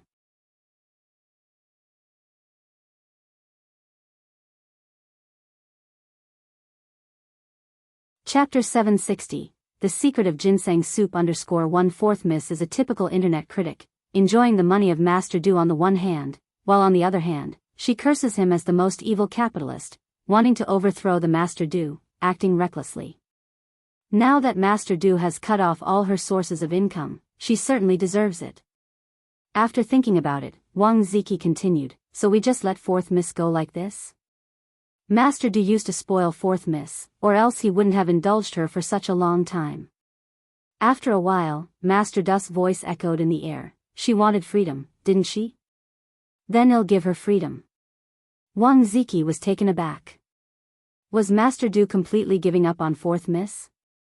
Master Du continued, "From now on, if she calls, you don't need to answer." "All right." Wang Ziki nodded agreement. Today is the opening day of Beijing's 15th fair-skinned beauty store. With great discounts and unlimited purchases of limited products today, as soon as the store opens, it is filled with people. The 5 employees simply couldn't keep up with the rush. Ni Yang put on her uniform and began working with the others. "I want 10 sets of the Supreme Edition limited gift boxes." The Supreme Edition limited gift box costs 580 yuan each, but the rich people in Beijing can afford it. It was supremely difficult to get one of these limited edition gift boxes before, as this rare opportunity of unrestricted purchasing arose with the opening of the new store. Of course people wanted to buy more. Ni Yang smiled slightly. "I'm sorry customer, but each person is limited to purchasing one Supreme Edition limited gift box." "I thought it wasn't restricted today." The voice of the person sounded obviously unhappy. Ni Yang explained, "No restriction means the total quantity is not restricted. As long as customers visit the store, everyone can purchase the limited products. On a normal day, these limited edition products are only limited to 60 sets per month. Many people came hoping to buy them, but left with disappointment." "Oh, is that so? Can't I really buy 10 sets? Can't you make an exception for me, young lady?" Ni Yang continued, "I'm really sorry. These are the store's rules, I can't easily violate them." "Your boss must be a fool then, doesn't even know when to make money. Give me 1 set." "All right, please wait a moment." Ni Yang took out a set of fair-skinned beauty and handed it to her. Limited sales in the mall is called hunger marketing. As the saying goes, rarity is the most precious thing. If fair-skinned beauty had always been available without limitation, its sales would definitely not be as good as they are now. And being a limited sale give people a high-end feeling. Jing Xianjing is also a loyal fan of fair-skinned beauty. A year ago, her skin was very rough, and she needed foundation to cover up her flaws, but since she started using fair-skinned beauty, her rough skin problem has improved a lot. Even without makeup now, her skin is still glowing with hydration. Today is the grand opening of Fair-Skinned Bowtie's new store, with unlimited supply of limited products. Of course Jing Xianjing wouldn't miss it. Jing Xianjing and her young friends came to the Fair-Skinned Beauty store. This young friend was called Zhou Yi, Jing Xianjing's college classmate. They also lived in the same dormitory and got along well. Wait a moment. Just as Jing Xianjing was getting ready to go in, she spotted a familiar figure. What's wrong? Zhou Yi turned around questioningly. Jing Xianjing carefully recognized the figure in the crowd. I think I see someone I know. Who? Zhou Yi asked. Jing Xianjing continued, it's my new younger sister. Jing Xianjing deliberately pronounced the two words younger sister with emphasis. To think that Ni Yang would actually work at Fair-Skinned Beauty. What was going on? Zhou Yi then added, is it the younger sister who wants to compete with you for your family property? Yes. Jing Xianjing nodded her head. Due to Jing Xianjing's intentional vilification, Zhou Yi had a very bad impression of Ni Yang. Isn't your family quite rich? Why would your grandmother let her work? This is so embarrassing. Country folks are just country folks, even if they dress up in princess clothes, they don't look like princesses. Jing Xianjing continued, she's doing it on purpose. What do you mean? Zhou Yi asked. Jing Xianjing said, by doing this, she just wants to get my grandmother's attention. You think, if my grandmother sees her working here, she's bound to be heartbroken. As soon as my grandmother feels bad, she'll give her all the family property. By then, there would be no share for me and my mother.